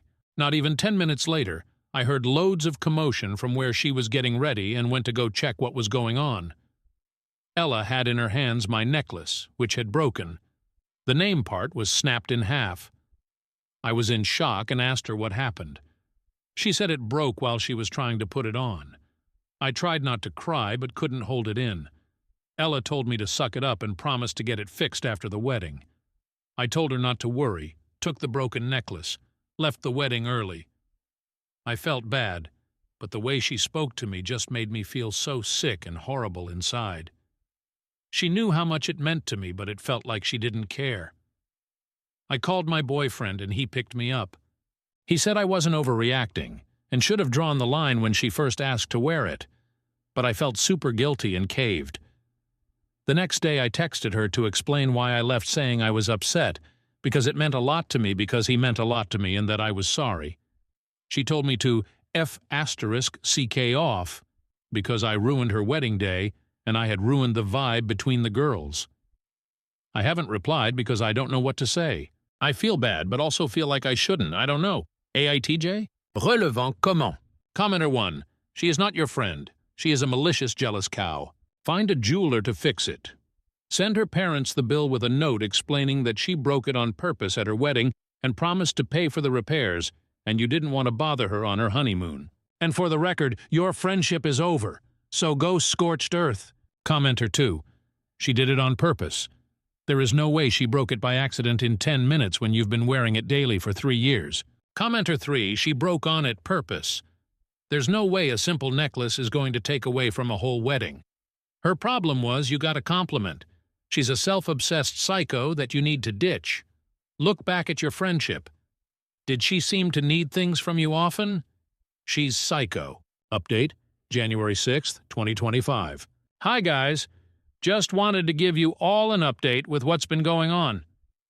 Thank you all so much for your feedback. I do realize that I need to grow a backbone and start learning how to say no.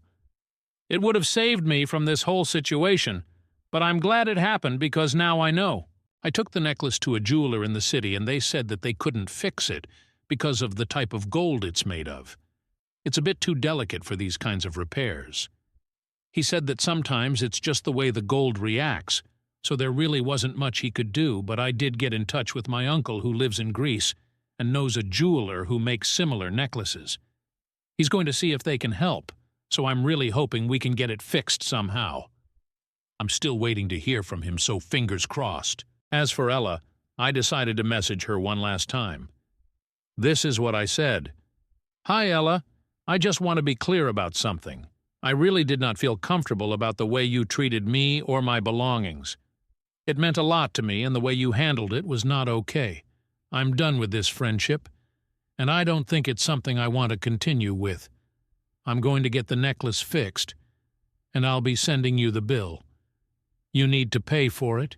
You have 30 days before I'll need to take further action. Let me know once you've sorted it out. This is really not how I wanted our relationship to end, but I am worth a lot more than this. I hope you can understand. It took a lot of encouragement from my boyfriend and friends to be this firm with her. I'm really not that assertive, but I will be looking into assertiveness training because I really do need to learn how to set boundaries and stick to them. Ella has read the message but not responded, so I'm not sure what's going on there, but I'm trying not to be too worried about it. Thank you all again, and I will keep you updated in case she replies and what my uncle says. Relevant comments. Commenter 1. I'm so sorry she treated you that way. I get the feeling the necklace was intentionally broken to keep it from drawing any attention. She is the one who ruined the vibe at her own wedding by being petty. Send her the bills for shipping and repairs. If it cannot be repaired, she can pay to replace it with a custom duplicate. And you keep both.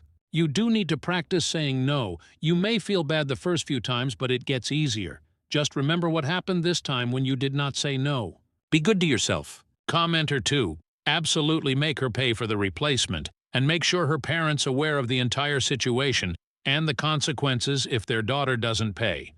Make sure they know all the things she said to you and that you are certain she broke the necklace intentionally. Hopefully her parents will pressure her to do the right thing. Commenter 3. You are making good first steps in becoming more assertive. I hope that you continue and that it improves your life. I would not, however, hold out much hope that you will ever see a dime from Ella. She is already thoroughly engaged in telling herself, and everyone around her who will listen, a story in which she is the victim. That's not going to change. Everybody tells themselves whatever story they need to tell themselves in order to guard their own ego. It's not about the money. I'm glad that you found somebody who can repair your necklace. Story 10. I flew to Madrid to see my favorite painting. Original post, December 26th, 2024. Title: How can I keep tabs on a painting in a private collection when it's on loan to ensure I can see it before I die? Hi, everyone! Excuse me if this isn't the correct subreddit for this question. One of my favorite paintings of all time is The Roses of Heliogabalus by Lawrence Alma Tadema. I have spent countless hours looking at the intricate details of this painting on screensavers throughout the years, and as soon as I laid eyes upon it, I knew I had to see it in person. Unfortunately, it is in the private collection of a Spanish billionaire. However, this billionaire seems to be quite charitable, and every so often the painting is put on loan at various exhibitions across Europe. However, every time I find out about the exhibition, it is often too late for me to schedule a trip to fly. I live in Canada to see it. I need to see this painting before I die. Even thinking about seeing it in person makes me slightly emotional. Is there a fairly easy way I can keep tabs on this painting so I can ensure I'll be able to see it someday? Any advice is appreciated. Thank you. Link to an image of the painting. Some of OOP's comments. Soul Crusher. Between the 20th of September 2024 and the 12th of January 2025, the painting is displayed at the Cultural Center Centro inside the Cibel Palace, Town Hall of the Madrid, as a part of the exhibition 70 Great Masters from the Pérez Simón collection. You have just over 2 weeks to get your ass to Madrid. Move it. OP. Reading about the current exhibition is what prompted me to post this question. If I had more time, I could have made it work. I'm still actually heavily considering flying out there to see it. But I'm on the fence. Enid Toriodorized Bob, in reply, do it, then stop by the Museo del Prado while you're at it. It's my favorite art museum in the world. Other top comments. Henrietta Stackpole. Perhaps you could set up a Google alert with the title. Good luck, I hope you get a chance to see it. Anonymous USA.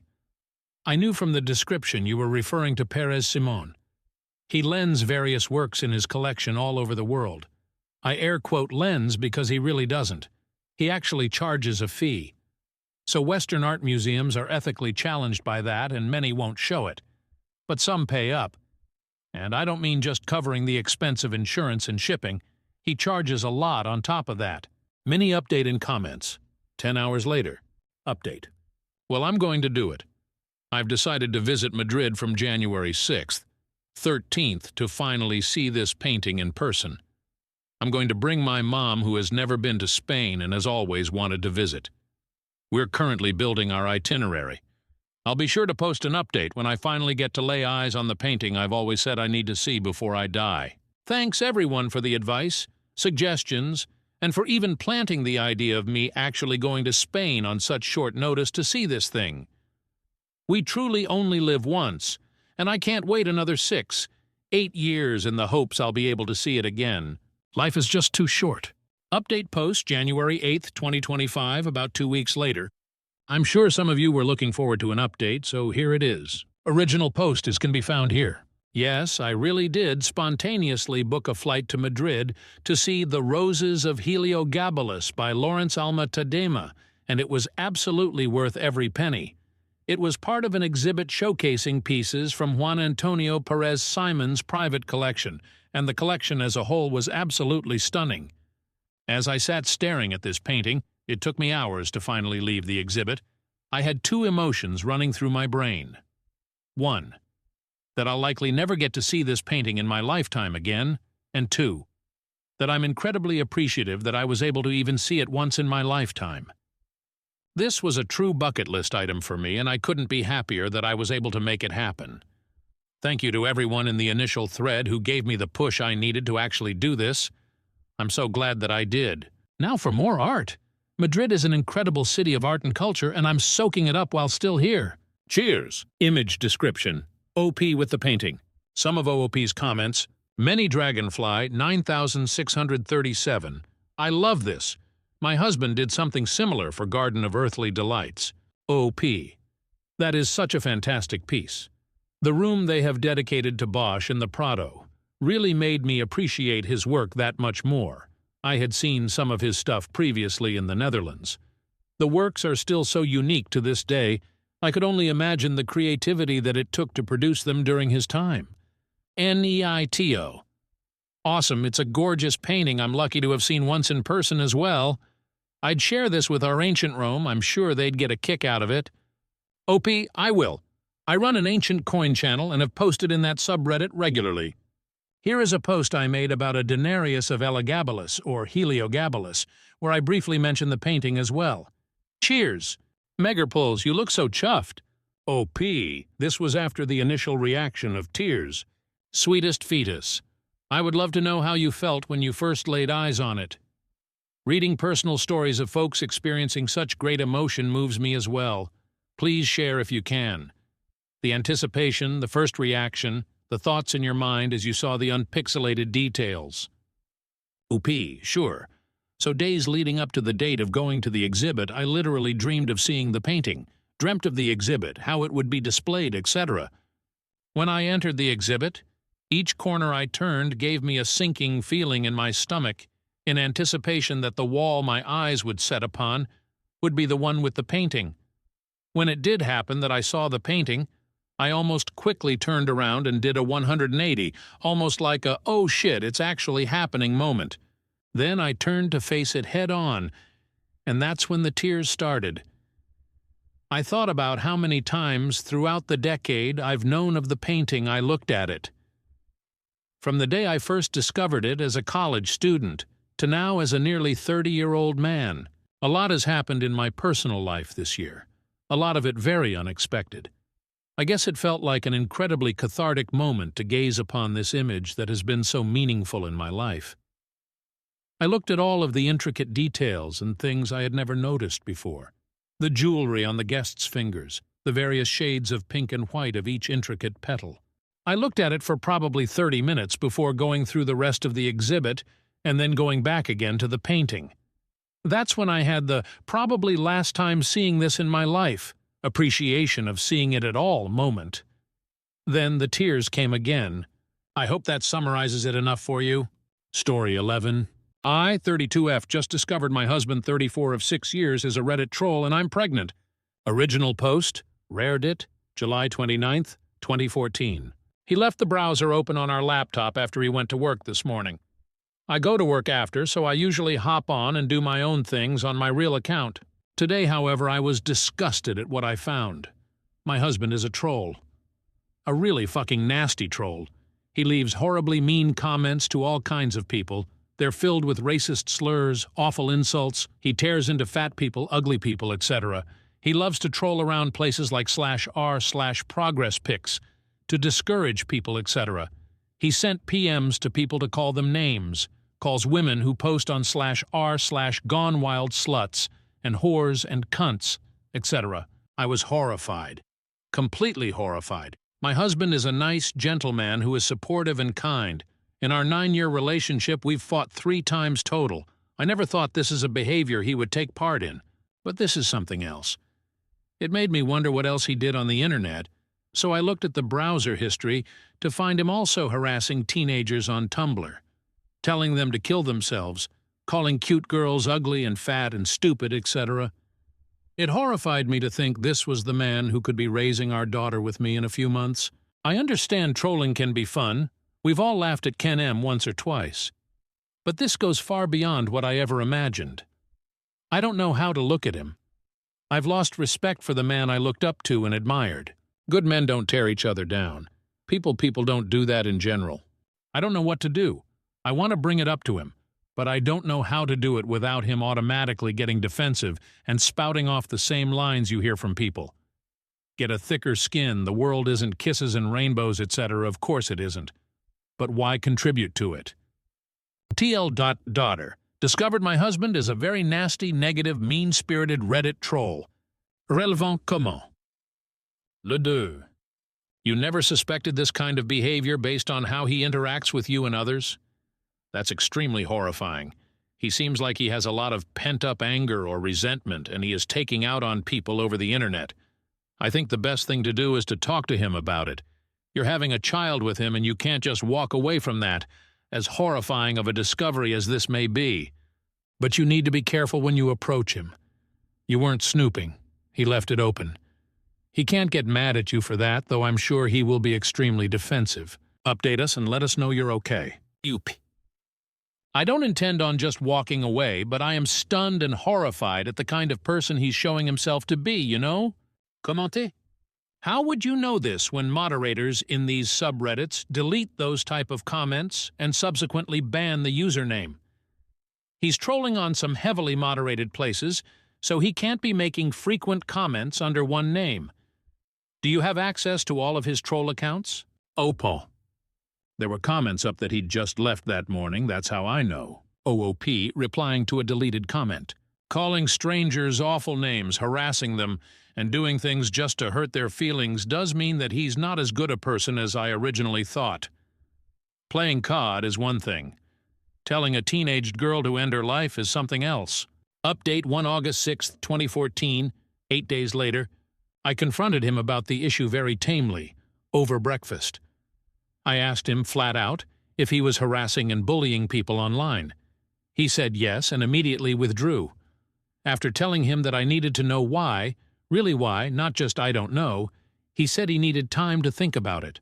When he finally gave me his answer, I was disappointed. He said he trolled, bullied people because it was an outlet for him to relieve stress.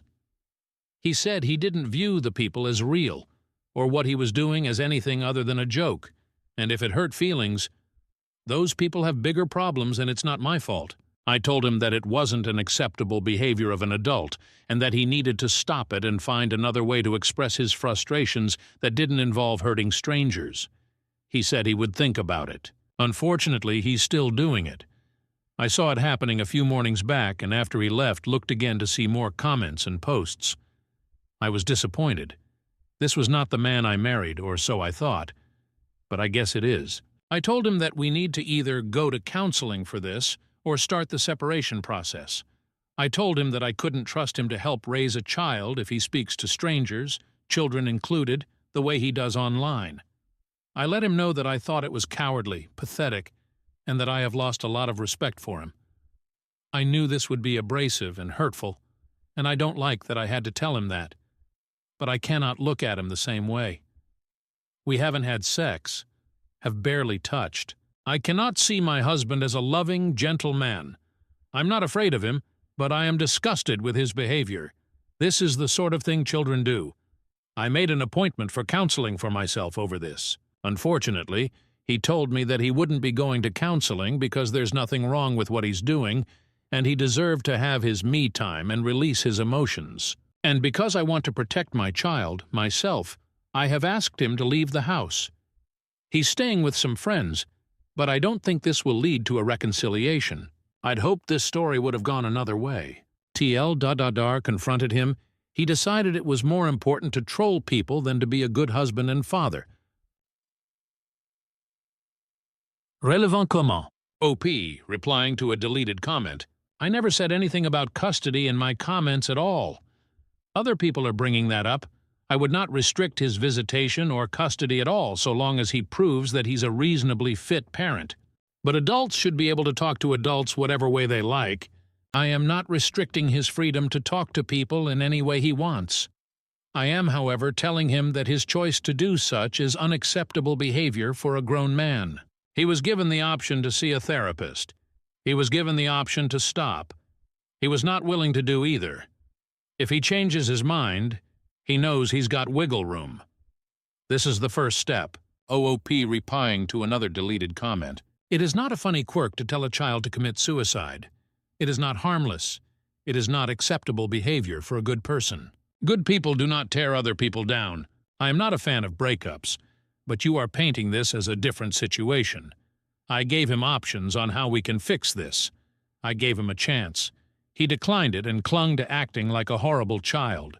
He showed himself to be someone other than who I married. I did not marry someone who would ever tell a child to commit suicide. I married someone I thought was good and kind. He is not that person and was not willing to end that behavior. He would rather harass children and be mean to people than have his family. Update 2 February 16, 2015, 6 months later. So as you can see, it has been 6 months since this all started unfolding. Since then, I gave birth to my beautiful daughter. She is the light of my life, and she is one of the easiest babies I've ever been around.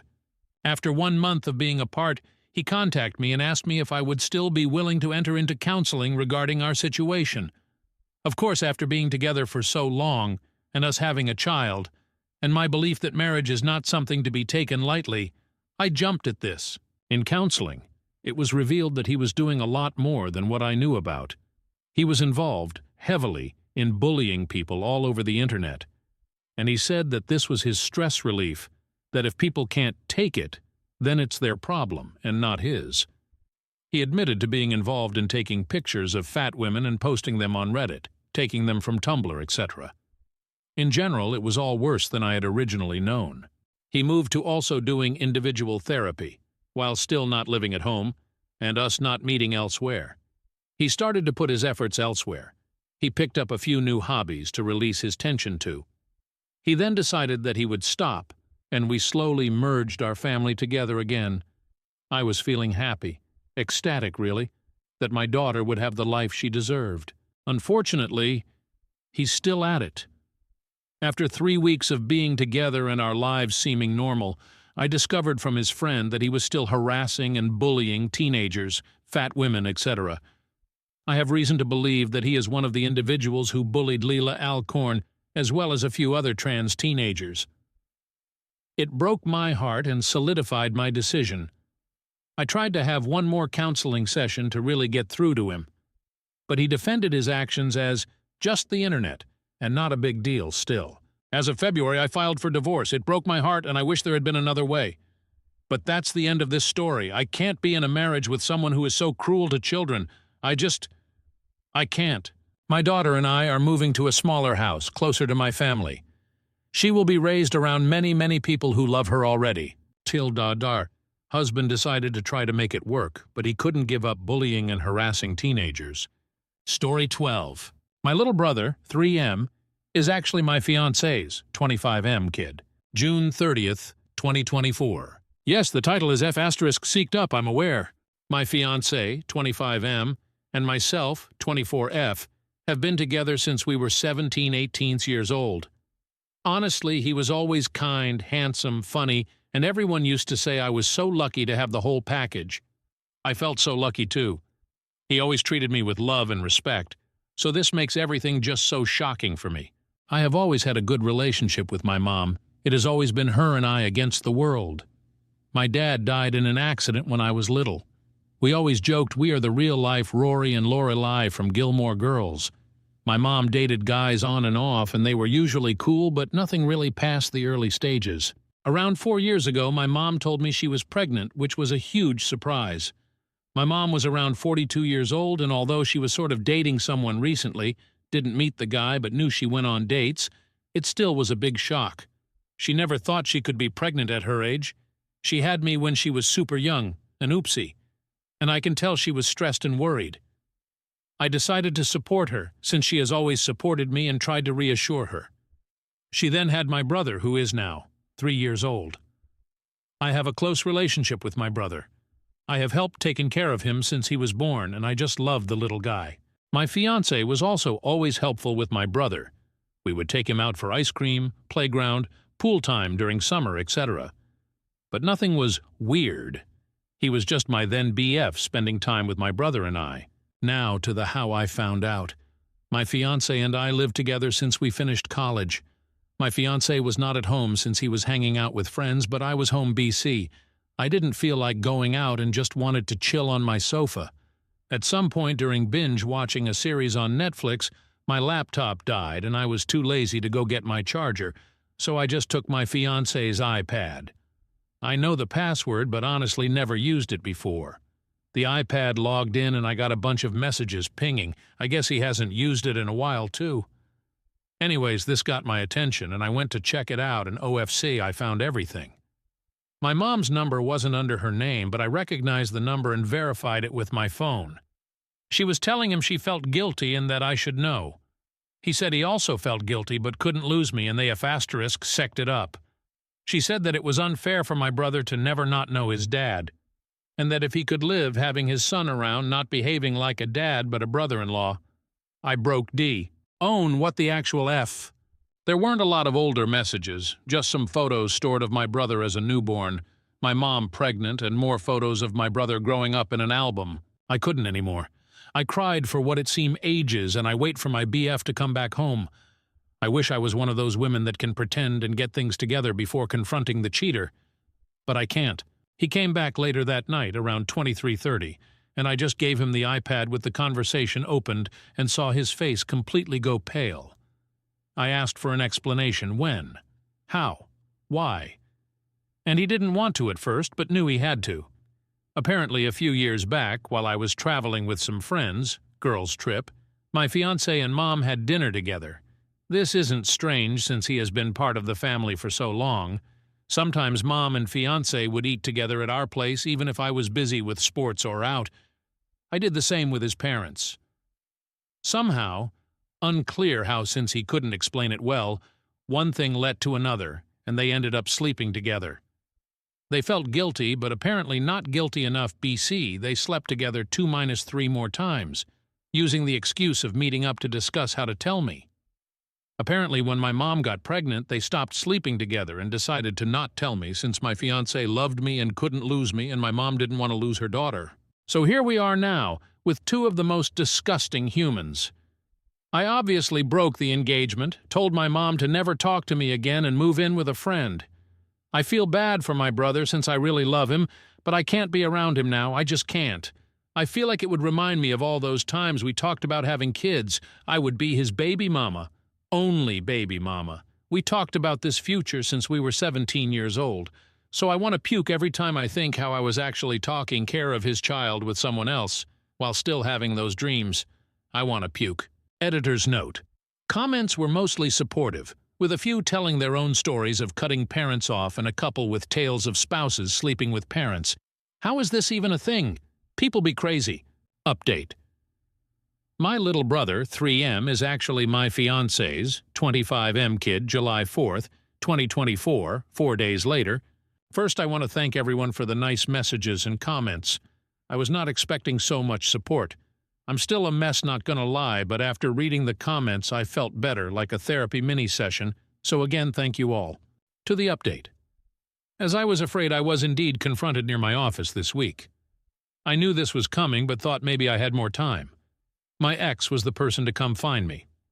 Yesterday, Wednesday, after finishing work and walking to where my car was parked, my ex was sort of lingering, waiting around. I thought about running, not gonna lie, but I guess in the moment I felt strong enough to get over with it, instead of having that hanging above my head, waiting to be approached again. He asked if we could talk, and I said yes, but I didn't feel like having that conversation over coffee like we were old friends. It felt ridiculous, so I told him to just talk right there. We were in the streets, but somehow it wasn't crowed, but also not completely lonely, felt right. He basically said sorry 100 times and that I deserved better. I agreed. He said he did love me, and that he still does, but he would understand why I wouldn't want anything to do with him. He said that if I did in fact consider giving him a chance that he would go to therapy, alone or together or both, and that he would work hard to win my trust back. I told him it wasn't possible, there was too much damage. This sounds calm when I type it, but in the moment things came out more with louder tone and harsher words. Anyways, he did say that he is in the, or will be, it was a bit of a blur, process of getting custody, partly from my brother, and that he in fact does want to be a dad to him. He said he does not want to be together with my mom, that it was just a stupid mistake. Sure. BC4, 5 times mistake is just a random thing. He couldn't explain why he did it in the first place. I think he doesn't even know himself. I asked if he cheated with someone else before. He said no. Not sure if to believe it, but he sounded honest. I asked why he didn't come clean, and he said that after he did the deed he always felt panicked, and it hits him that he could lose me and he just didn't want to. I told him it was meant to be found out, that what was his plan? To have my brother around and ignore their relationship forever? He said he didn't think far enough, and that he was basically going with the idea one day at the time type of survival. I asked him if he felt that my mom seduced him. He said it was mutual, which made me want to puke again. I asked if he has any contact with my mom since I found out. He said yes, but mostly about my brother. Didn't elaborate more, and I didn't press for more info on that. He said he told his parents the day before or the day before that, not sure, Tuesday, about everything. The parents were not happy, but they are glad to start building now a relationship with my brother, their grandkid. Honestly, all of this felt like a punch in my stomach. I don't know why. The parents wanted to contact me, but he told them to wait till he approached me first, hence why he was here. I said if he started or thought about the custody before I found out, and he said no, but when I found out was like the push he needed. Great. Seems I helped him get his shit together. Ugh. And this past week he was arranging all of that mess. That's why he hasn't tried to see me before. He sounded and looked defeated, but the whole thing made me, besides sad, angry. I was mainly depressed before, but now I'm furious. I feel like he is still in an okay place and he isn't paying for his actions, beyond me leaving him. He will have my brother, his parents, and others and move on with his life, while I lost everything. I hate him. We parted ways not on a happy note, and I told him to never get near me again. I was done. He asked me to see my brother still, that I was important to him, and tried to guilt-trip me, and it worked. But I still think I can't. I don't know much about my mom and really hope she doesn't come find me anytime soon. BC, I'm fuming right now and won't be able to handle it. I will be contacting my family and friends and finally doing the blasting today. I think it's about time, and after my talk with him I got the extra push I needed. Editor's note. Top comment suggested moving to Australia. Can't fault that line of thinking. Update 2. My little brother, 3M, is actually my fiancé's, 25M kid, July 7th, 2024. 3 days from last post, 7 from OG post. Hi everyone. Again, I want to say thanks for all the support on my last update.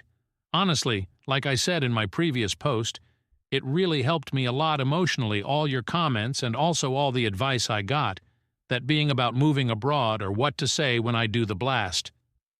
Thank you! Update. A lot has happened. I did the blasting. And this is how it went down. I first posted on my family's FB group we share. This is from my mom's family side. I used inspiration of what you all suggested in my last post and said something around the lines of, I want to communicate to you all that my wedding with X has been permanently cancelled, since I found out that my mom, name, and my ex, name, had in the last few years a sexual relationship which resulted in the birth of my little brother, name. I had no clue of any of this, and I found out about it last week. I won't have moving forward a relationship with name Amam and X, name, for obvious reasons. I would appreciate your understanding, and I felt it was only fair to let you know of the situation.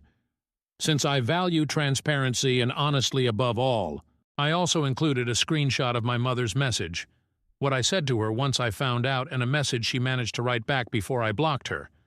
Didn't open the message till before the blasting. I didn't want to hear, read, her, and be persuaded. It exploded. I had family reaching out via text and calling the whole day after the blasting. I would say most were very supportive, and I could tell they were just shocked. There were a few neutral and some suspicious that it wasn't the whole story, and maybe I misunderstood. My grandparents were in the maybe you misunderstood category, which it wasn't surprising since my mom is super close to my grandparents, and like I said before, my mom was always a good mom, so no red flags. I will be moving with a cousin that is more like a sister to me. I haven't reached out to her previously, BC. I knew once she knows everyone would. That's why I went to my friend's place. My cousin is devastated on my behalf and offered I live with her and her 2 kids until I can get my feet on the ground. I accepted and will be moving next week. I'm a bit afraid this will give my mom an easier access to me, but I can't stay at my friend's place forever. I then proceeded quickly to post a similar message for my we share most of our friends since high school and local university, friends on Instagram. I created a close friends story and tagged most of them too. This went sort of viral in our friend group. Actually, one of my friends sent me my Reddit post and asked if this was me, I confirmed. They were also shocked and speechless. They never thought my ex would even remotely do anything like this. They said, he was crazy about you. Oh well. Apparently he went overboard on the crazy part. The group of friends is divided ATM. Some are completely on my side, and some are thinking it isn't the whole truth. I told everyone that reached out that if they don't believe me to ask their friend if he is asking for custody of my little brother, that kind of shut them up for now. My ex deleted his social media apparently. Also, my ex's parents called me like I guessed they would. They were kind to me, and were very sorry about everything. I got the feeling they are also overwhelmed and very disappointed. However, it was clear they will be supporting their son. They are very upset at my mother and don't want anything to do with her, but not sure how that will work with my little brother and everything else. They tried to give me info about the custody and what is my ex up to now.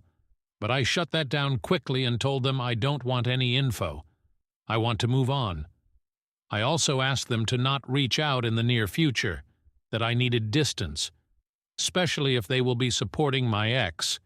He is living with his parents, ATM. Also, my ex and my mother after the blast were going nuts trying to reach out to me. They tried calling my friend, who she blocked them, and reaching out from different numbers. I had to put my phone on silence and ignore everyone. However, my mother sent me a long text from another number, and that was a weird text. She said that I was being cruel and that she didn't think she raised me that way. She said she thought we had a better relationship than me blasting out laundry like that without talking to her first, that I didn't have the whole picture. She did mention something that confused me. She said in her long-ass text that the reason she slept with my ex is because he reminded him of my dad, that it was grief, that she didn't mean to use him to heal her pain, but she wasn't strong enough. I don't even know what that means. Like, did she think that my ex looks physically like my dad, or personality, or what? I have seen photos of my dad, and well, yeah, my ex isn't super different, but also not super alike. I mean, they share brown, dirty blonde hair, blue eyes, white skin, but that's not so uncommon. I don't see what else. I don't know. That threw me for a loop and honestly makes me want to confront my mom just to know what the hell. From all the things she could say, I was not expecting that. I'm holding on better. I don't cry every hour or want to murder them, but I'm still sad and upset, and it just feels like it isn't my life. That is a big joke or a bad dream, and I will wake up to my normal life. I also need to really start planning my future and start applying for jobs in other cities, or maybe check the possibilities abroad more seriously. I might ask for 3 days off work to really get my thought together and do some research. I'm terrified, TBH. I feel frozen, but I know I need to start moving. Editor's note. This one has some funny comments. Commenter #1. That mom is hilarious. I thought I raised you better. I never in a million years thought you'd fuck my boyfriend, but here we are. Commenter #2. My petty ass would be sending her that. Commenter #3. Right? The irony of her blaming you for airing laundry when she did that? Commenter #4. The laundry wouldn't be dirty if you hadn't fucked my boyfriend on it. Editor's note. Marking is ongoing because I'm hoping for future updates. Story 13. Wibta for telling my son to wear not his favorite jacket anymore because it looks gay. Original post, August 12th, 2024, also posted to ATA and AW. I'm a single dad to my son, Oliver 10M. He's with me most of the time and sees his mom every other weekend. He's an awesome kid, creative, full of energy, and he's got his own sense of style that's pretty unique. He loves bright colors, nail polish, and clothes that some people might think are more girly. If I'm honest, I think Oliver might be gay, and I'm totally cool with that. I've always made it clear that whoever he turns out to be, I'll support him 100%. Because of how he dresses and acts, Oliver's had a really tough time with other kids. He got bullied so badly at his old school that I ended up pulling him out and homeschooling him. The school wasn't helpful at all, and it was heartbreaking to see him go through that. He's struggled to make friends, and it kills me to see him feel so alone. Now, he's starting back at school in September, and he's really excited about it. But recently, we were at a cousin's birthday party, and Oliver wore his favorite jacket, which is a bright pink sparkly one that he loves. Some of the other kids started picking on him, saying he looked gay.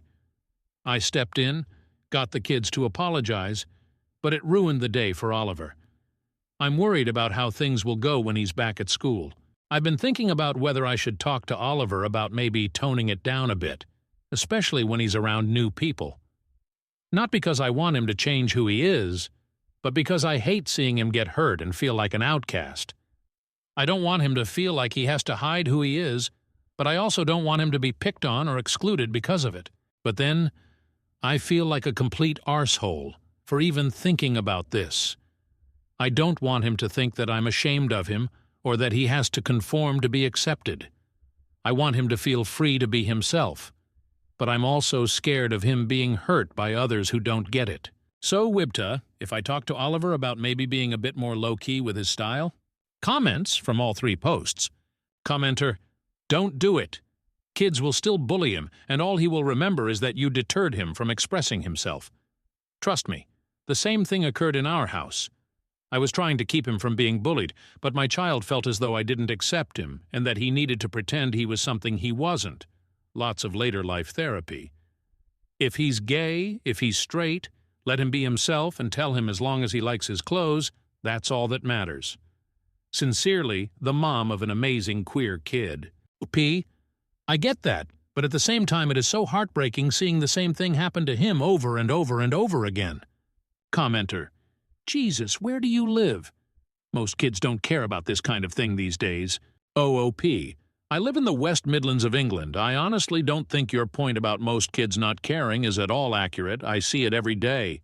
Commenter, "Do not dull his shine because other people don't understand him. I understand it may be coming from a place of protection, but it needs to be addressed with the potential aggressors, not with forcing your son to change who he is." OP. But when you can't do anything more with potential aggressors? I have done, and will continue to do everything I can. But sadly, I can't literally watch his back 24/7, even though I would if I could. Any time he has a comment made to him, he breaks his little heart, and it is so devastating seeing him go through that again and again. Update Post 1, September 7th, 2024, almost 1 month later. Hey all, it's been about 26 days since my original post, and I thought I'd give an update now that Oliver has had his first week back at school. I can happily say that, so far, things are going much better than I'd hoped. Over the summer, Oliver and I had a really important heart-to-heart. I sat him down and told him just how incredibly proud I am of the person he is becoming. I made sure he knew that there is absolutely nothing he could ever do that would change the way I see him or make me love him any less. Honestly, it was a bit emotional, and I even got a bit choked up. I told him that if wearing his favorite jacket, the one that's caused some hurt before, made him happy, I'd stand behind him 100%. But I also wanted to make sure he was prepared.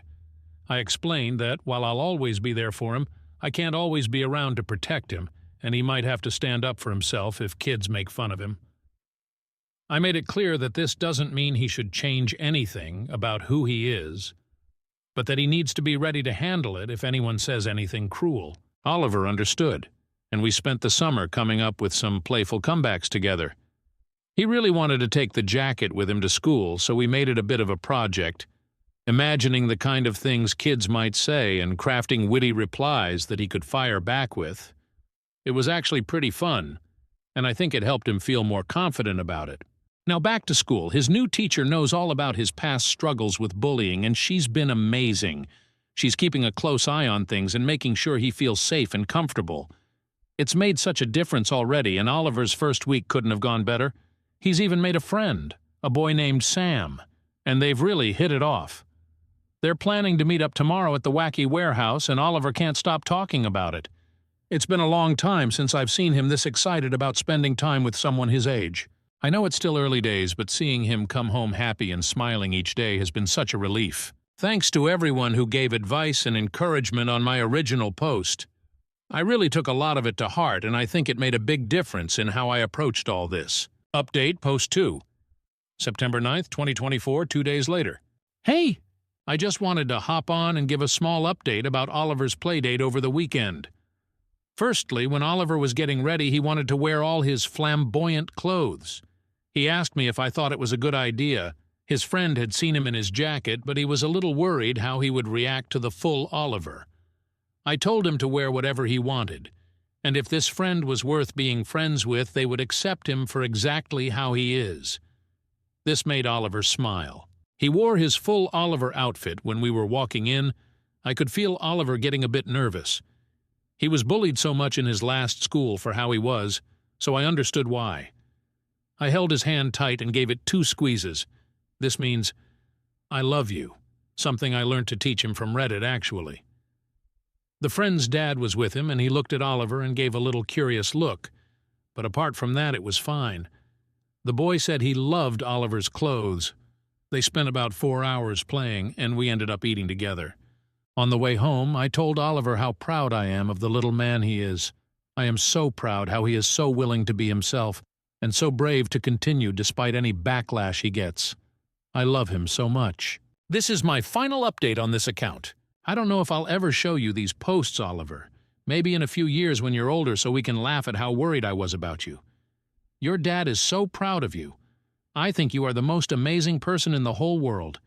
Even when you drive me absolutely nuts, I am so lucky to get to be your father. I am so lucky you are in my life. I love you. Story 14. I, 29M, lost my wife 3 years ago.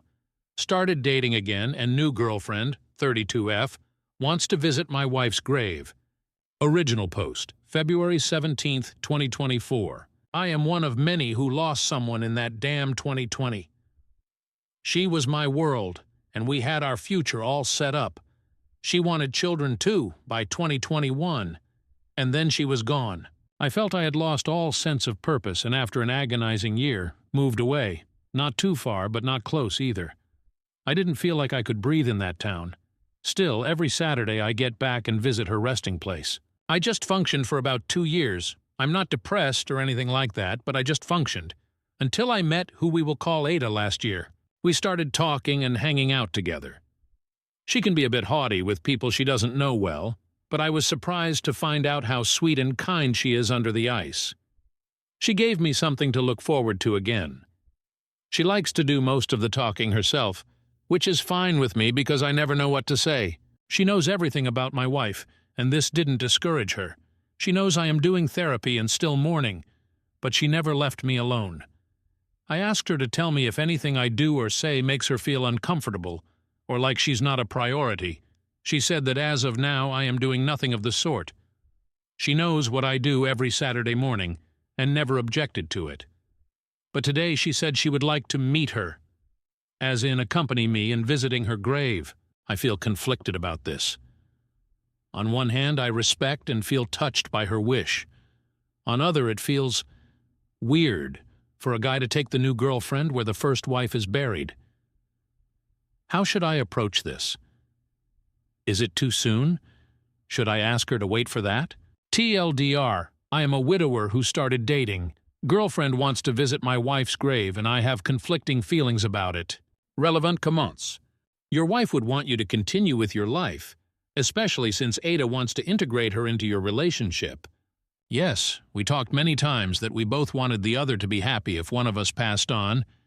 Never thought it'd actually happen. Ada has been nothing but respectful and tactful when I talk about her or show her things and pictures. OP clarifies when he visits his wife.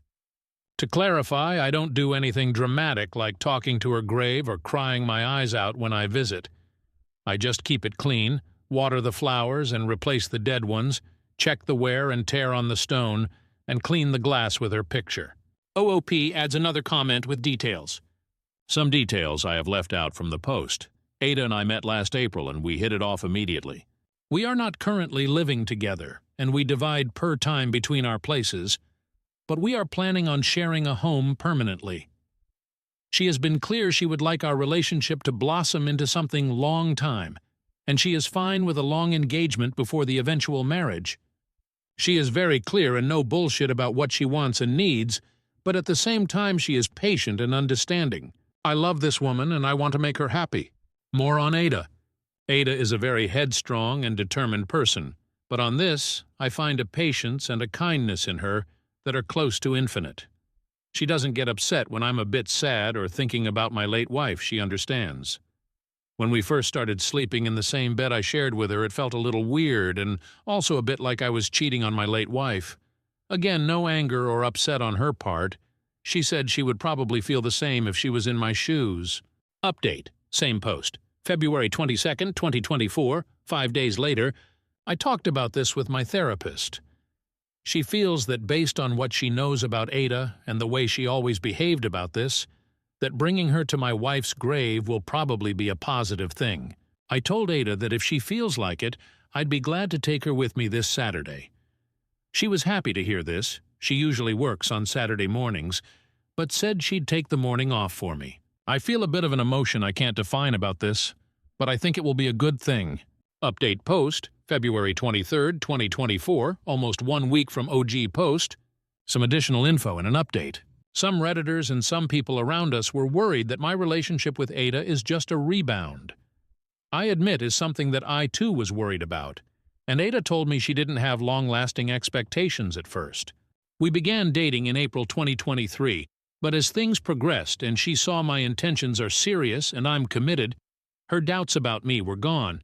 She says we are made of the same stuff. We are two loyal, committed, and hardworking people, and she wants a future with me. And so do I. We are looking for a new place to share, and I'm looking for the ring to make my proposal. I admit that one of my biggest concerns is that I don't want to take advantage of her goodwill, even unintentionally. Her kindness and patience are near infinite, but I told her I don't want our relationship to be all about my past. It would not be fair for her. She reassured me she doesn't feel taken advantage of, and that I do a lot to make her feel loved and appreciated for who she is. But at the same, she recognizes this is a part of me she's willing to accept to be with me. To my surprise, everyone approves of us. My parents, Ada's parents, and my late wife's mother. We never got any backlash. On the update, I talked about this with my therapist.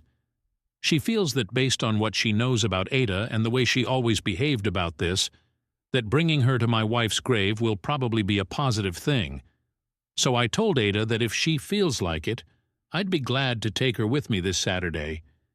She was happy to hear this. She usually works on Saturday mornings, but said she'd take the morning off for me. However, I had unexpected things come up for tomorrow. I have to cover for a sick coworker, which means I'll be taken all morning and great part of the afternoon. It happens, and when it happens, I either go on Friday or Sunday. I decided to go this afternoon. We are in Europe, it's evening here, and asked Ada if she wanted to come along, and she readily agreed. We didn't talk much during the drive. When we arrived, we made our way to my wife's tombstone, and I just said, "Well, here she is."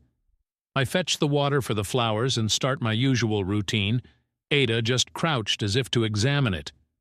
Then she just helped me with the caretaking routine, removing the dead leaves and flowers and cleaning the picture and the light. We then took a walk around the cemetery.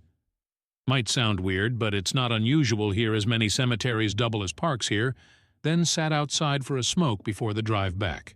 We talked a bit, and Ada, who's quite the stoic, got a little emotional. She was happy I had let her in on such what for me is a particularly intimate and sacred place, but also shaken because after all the talking we had done of my late wife, she subconsciously thought of her as someone she'd want to meet and be friends with. But seeing the grave reminded and cemented the fact that this amazing woman is gone.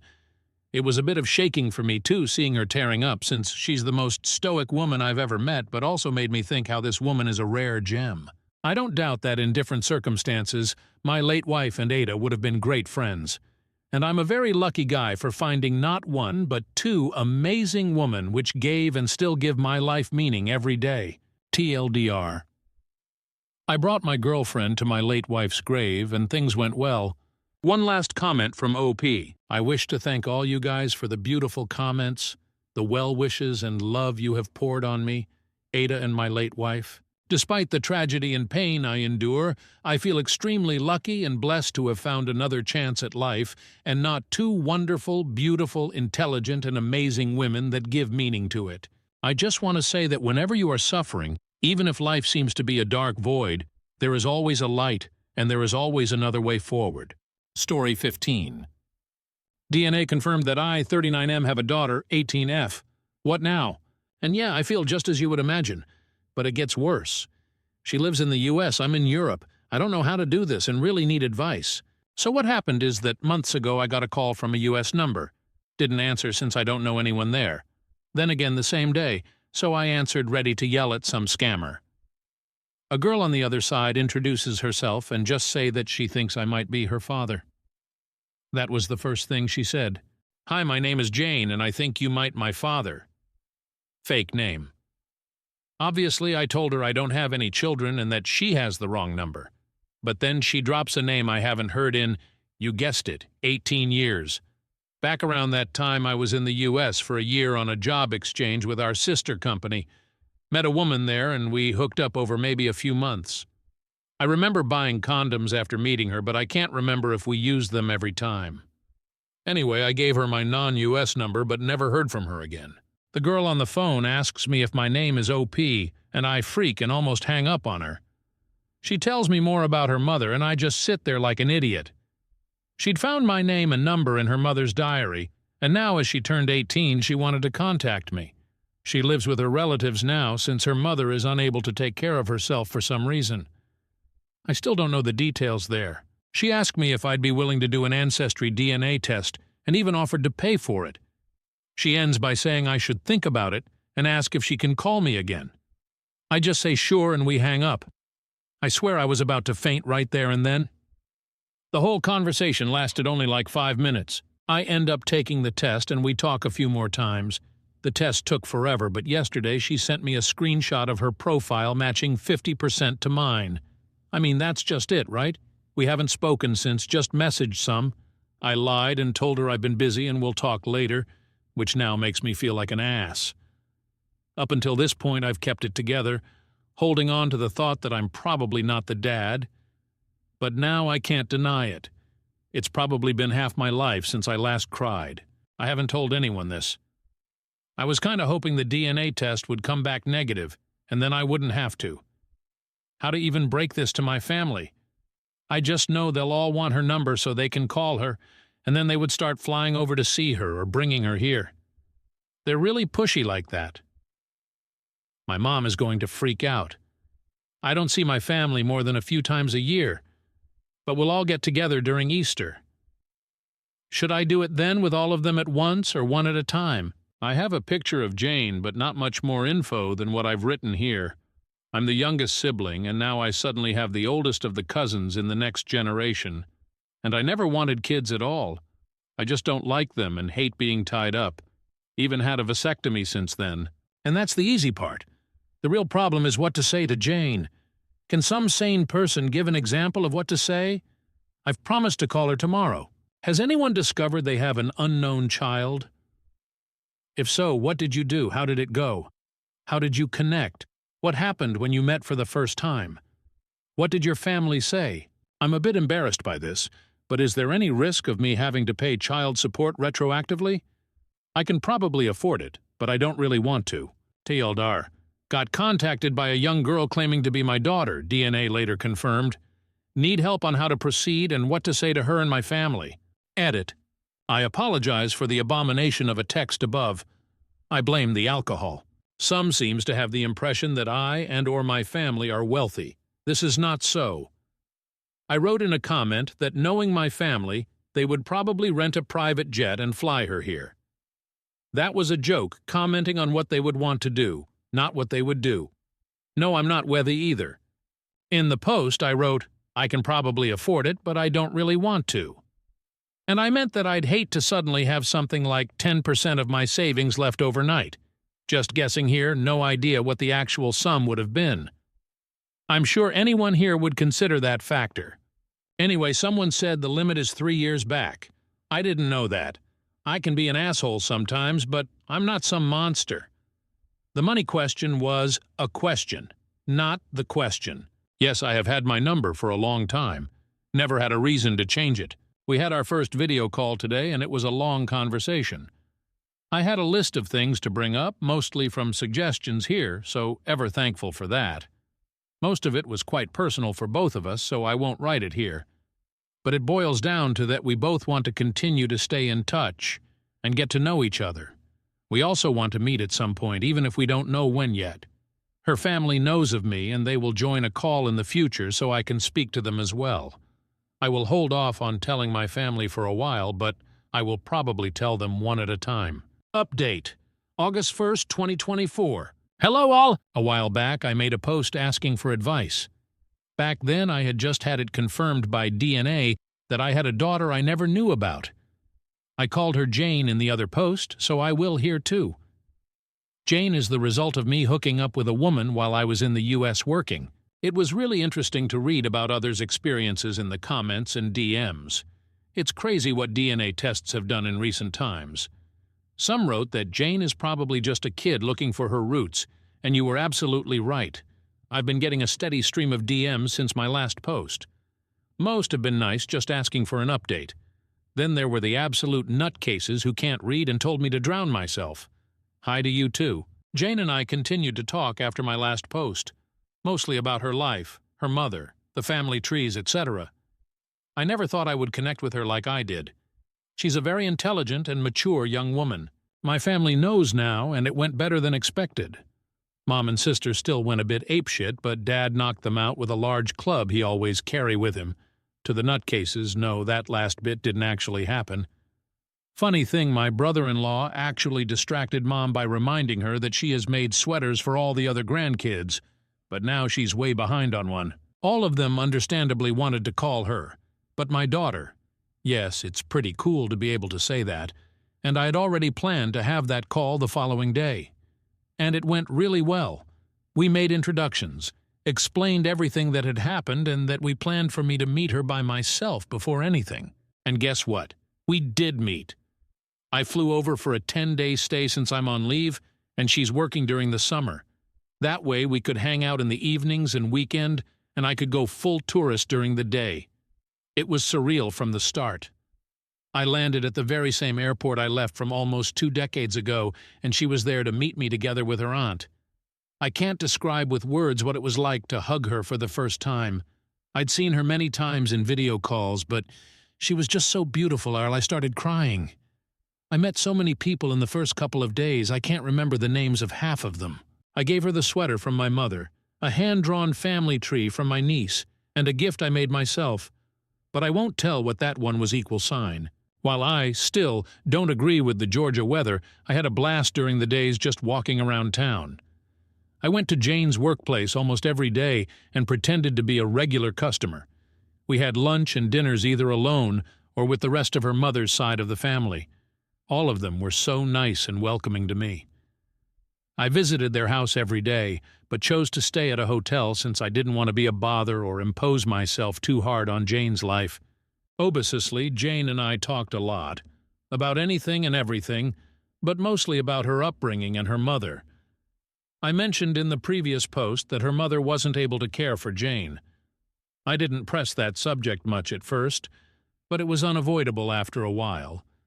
I won't get into all the details, but her mother is sick and has lost some cognitive functions. She recognizes Jane and some family members well enough, others not so much. We went to visit the facility where she lives, and Jane introduced me by name, and not as her father. She sadly didn't recognize me, so I stayed in the background for the remainder of our stay.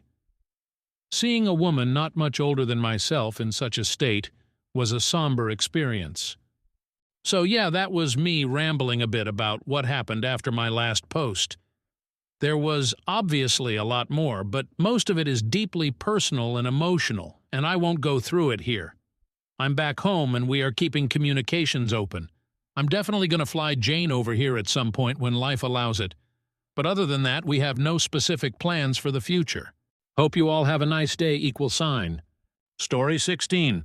I am sitting in the back of my RV as my husband rants about how lovely the trip would be if I hadn't joined him. Original post, July 23, 2015. This might be confusing, but I will try my best to be clear. I am typing this on my tablet, so please forgive me for any spelling, grammar mistakes. Just to note, this is the first time that an issue like this has come up in our marriage, and I do not know what to do. I have been writing romance novels since I was in college. I was a relatively successful author, and I have made a living off selling my novels ever since. I do not make a lot of money, but I do bring home $40,000 a year in book sales. This allows me to stay at home during the day so I can write and also make crafts to sell in my Etsy shop. A few years after college, I met Tim and we instantly hit it off. We dated for 3 years before tying the knot, and we bought a house shortly after. Tim makes his living off his investments and stocks. However, we keep our finances separate. This is because Tim inherited a vast amount of money from his family, and before we married, I signed a prenup agreement in order to ease his mind. We both contribute an equal share to the joint bank account for bills. Then we use the remainder of our money for ourselves.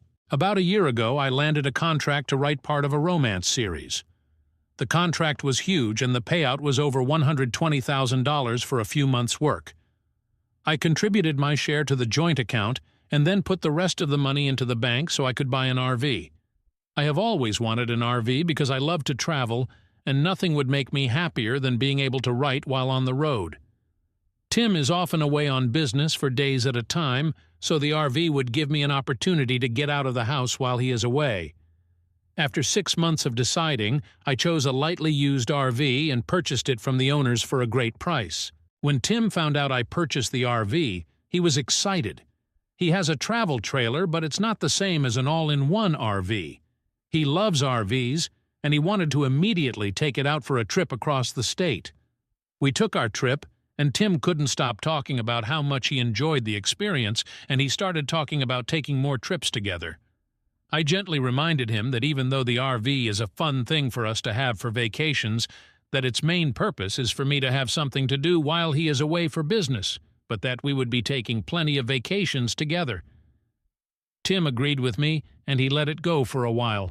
The thing is, in the past few weeks, Tim has been badgering me about taking the RV with him on his business trips. He usually flies when he goes to check his rental properties, visit family, and he is normally gone for 4-5 days at a time. We got into an argument because he had to evict a tenant, and he wanted to drive the RV across the state in order to do so. I asked him if I could come along, and Tim said he would prefer if I didn't.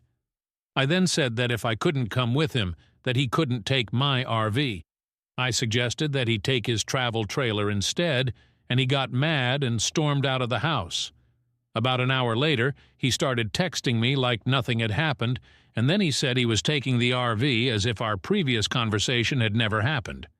I called him and tried to explain that he had just purchased a brand new pickup, and that if I didn't get to drive his new truck in his absence, why should he get to take my RV when I'm not coming on the trip?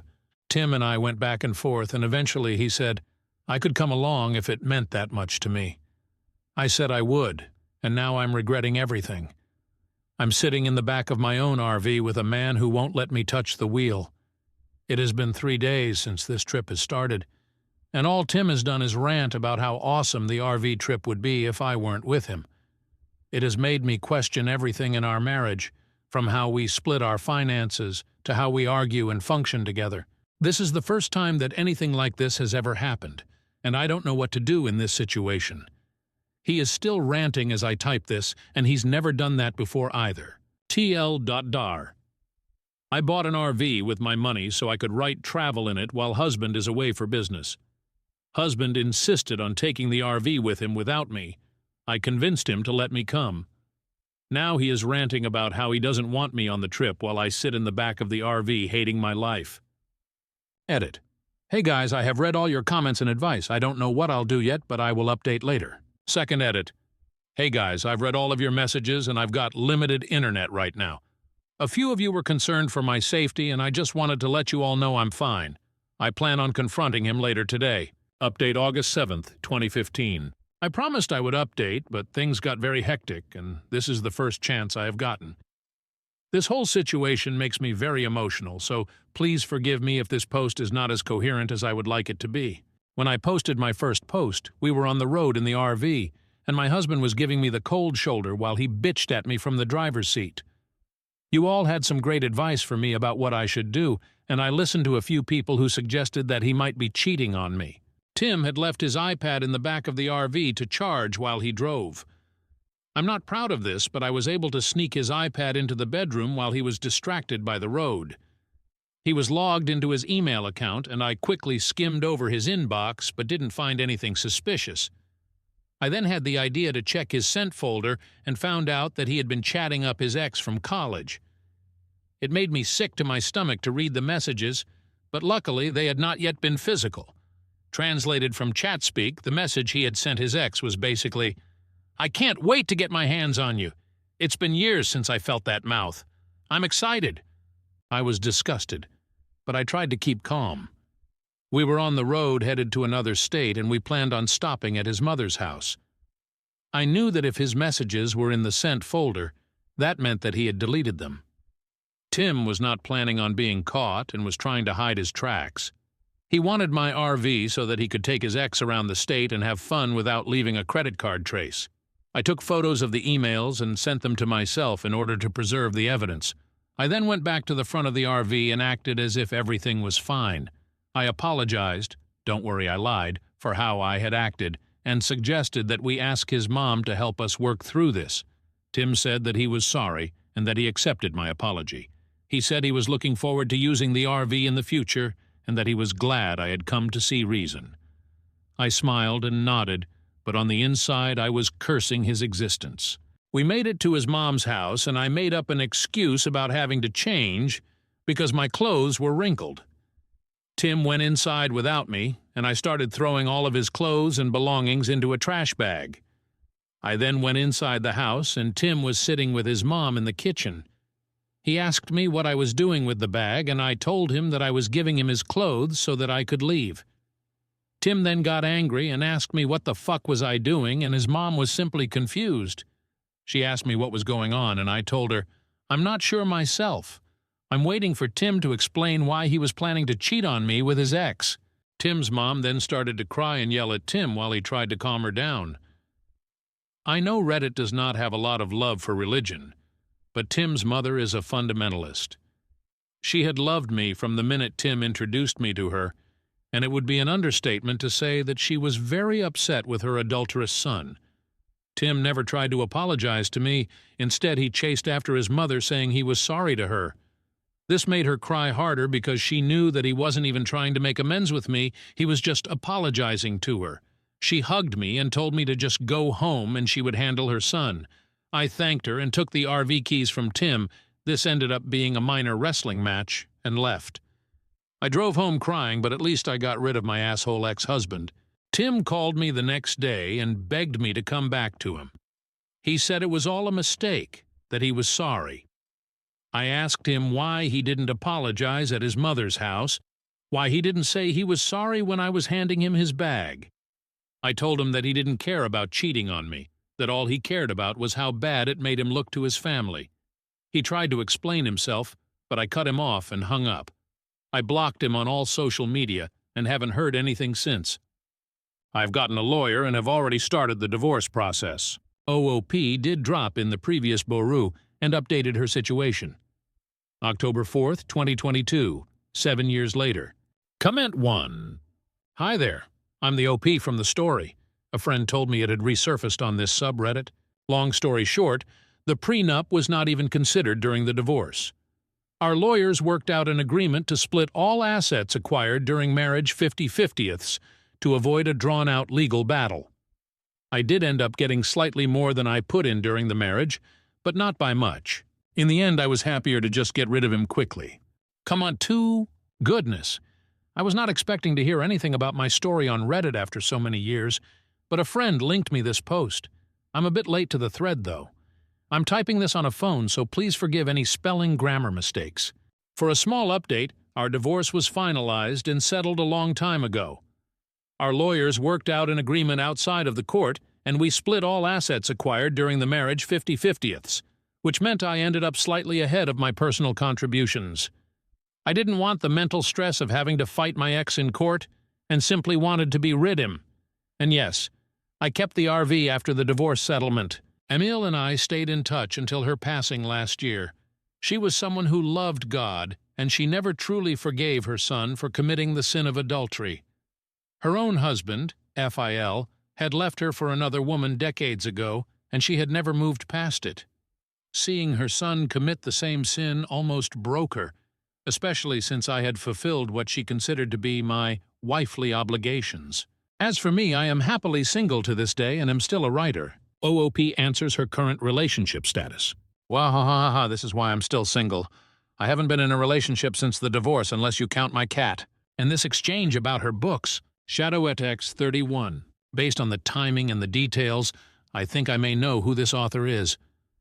There's this one book she writes that's the story of an author who finds love after divorcing her abusive asshole husband.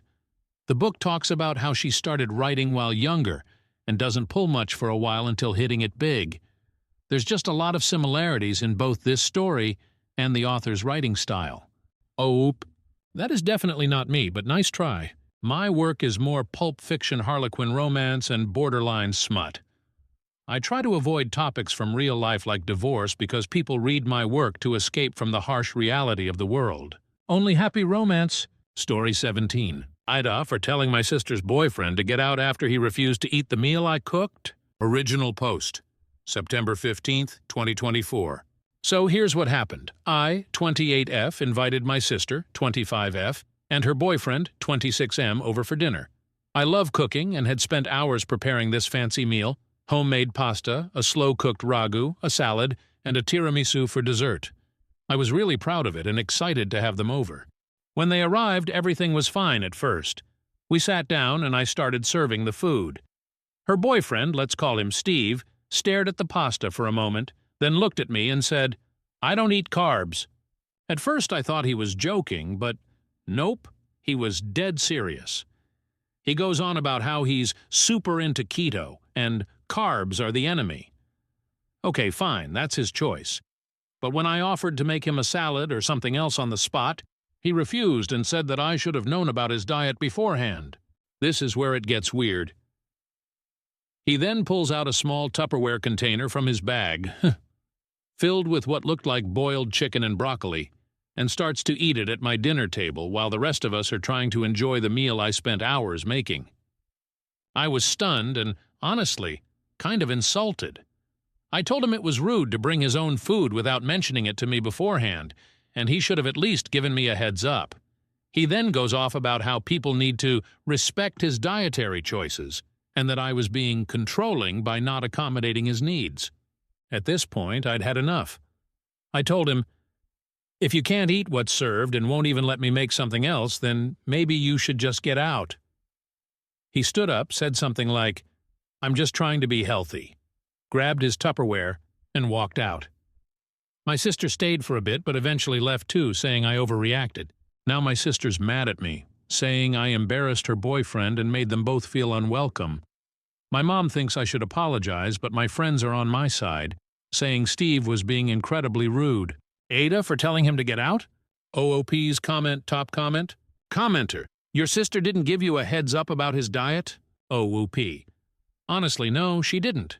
I'm not sure if she even knew how serious he was about the whole keto thing because she never mentioned it. She eats pretty much anything, so I assumed he was the same.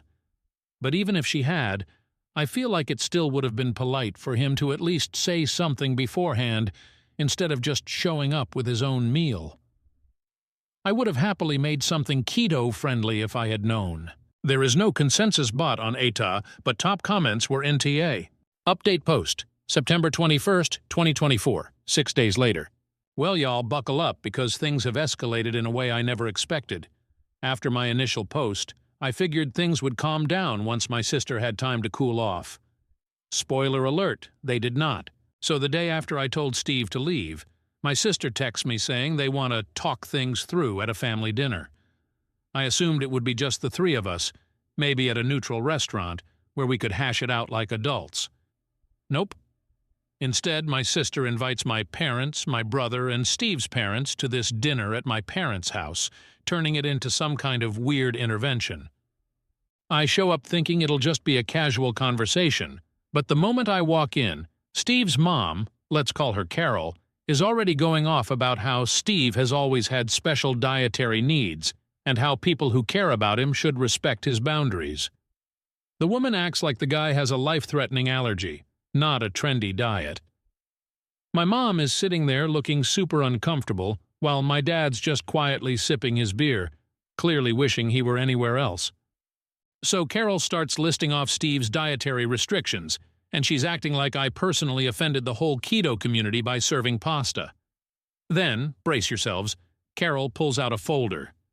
Yes, a literal folder with printouts. She hands one to me, one to my mom, and one to my dad. I'm flipping through this thing, and it's full of Steve's dietary guidelines, suggested meal plans, and even a list of keto-friendly restaurants we could go to in the future. At this point, I'm doing everything I can not to laugh, but it gets worse. Steve pipes up and says he's willing to forgive me for disrespecting his lifestyle if I agree to host a redo dinner where I follow his dietary restrictions to the letter. He says this will prove I'm serious about making amends and respecting his needs going forward. I thought he was joking, but no, he was dead serious. He even pulled out his phone to show me some keto recipe apps that I might find helpful. I was in total shock. My sister, by the way, said absolutely nothing during all of this, just staring at her plate like she wanted to disappear.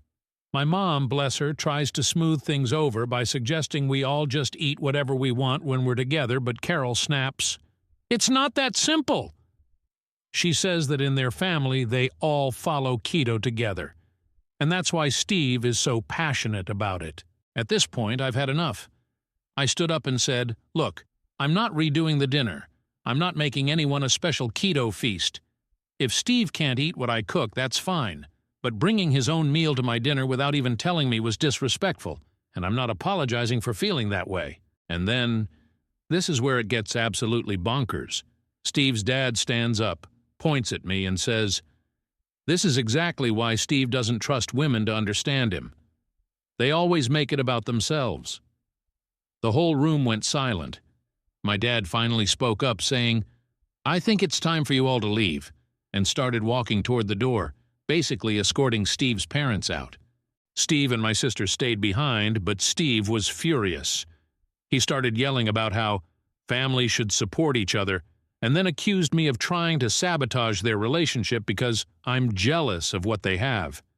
At that point, I just walked out and left the whole mess behind. Here's the kicker, though. A couple of days later, my sister called me and told me she and Steve were taking a break because she needed time to think. Apparently, this whole keto fiasco was the last straw in a long list of controlling behavior from Steve. She didn't realize just how bad it was until the whole family saw it play out at dinner. She even told me that Steve had been trying to get her to follow his diet for months, but she was hiding snacks in her car just to get a break from all the keto madness. So now, Steve's gone full radio silent, my sister is staying with me for the time being, and I'm still getting passive-aggressive texts from Carol about how hurt Steve is and how he's just misunderstood. Honestly, I'm just glad my sister is finally seeing how controlling this guy was. TLDR. Steve's keto obsession led to a full-blown family intervention where his mom handed out dietary guidelines, and now my sister is taking a break from him because she realized how controlling he is.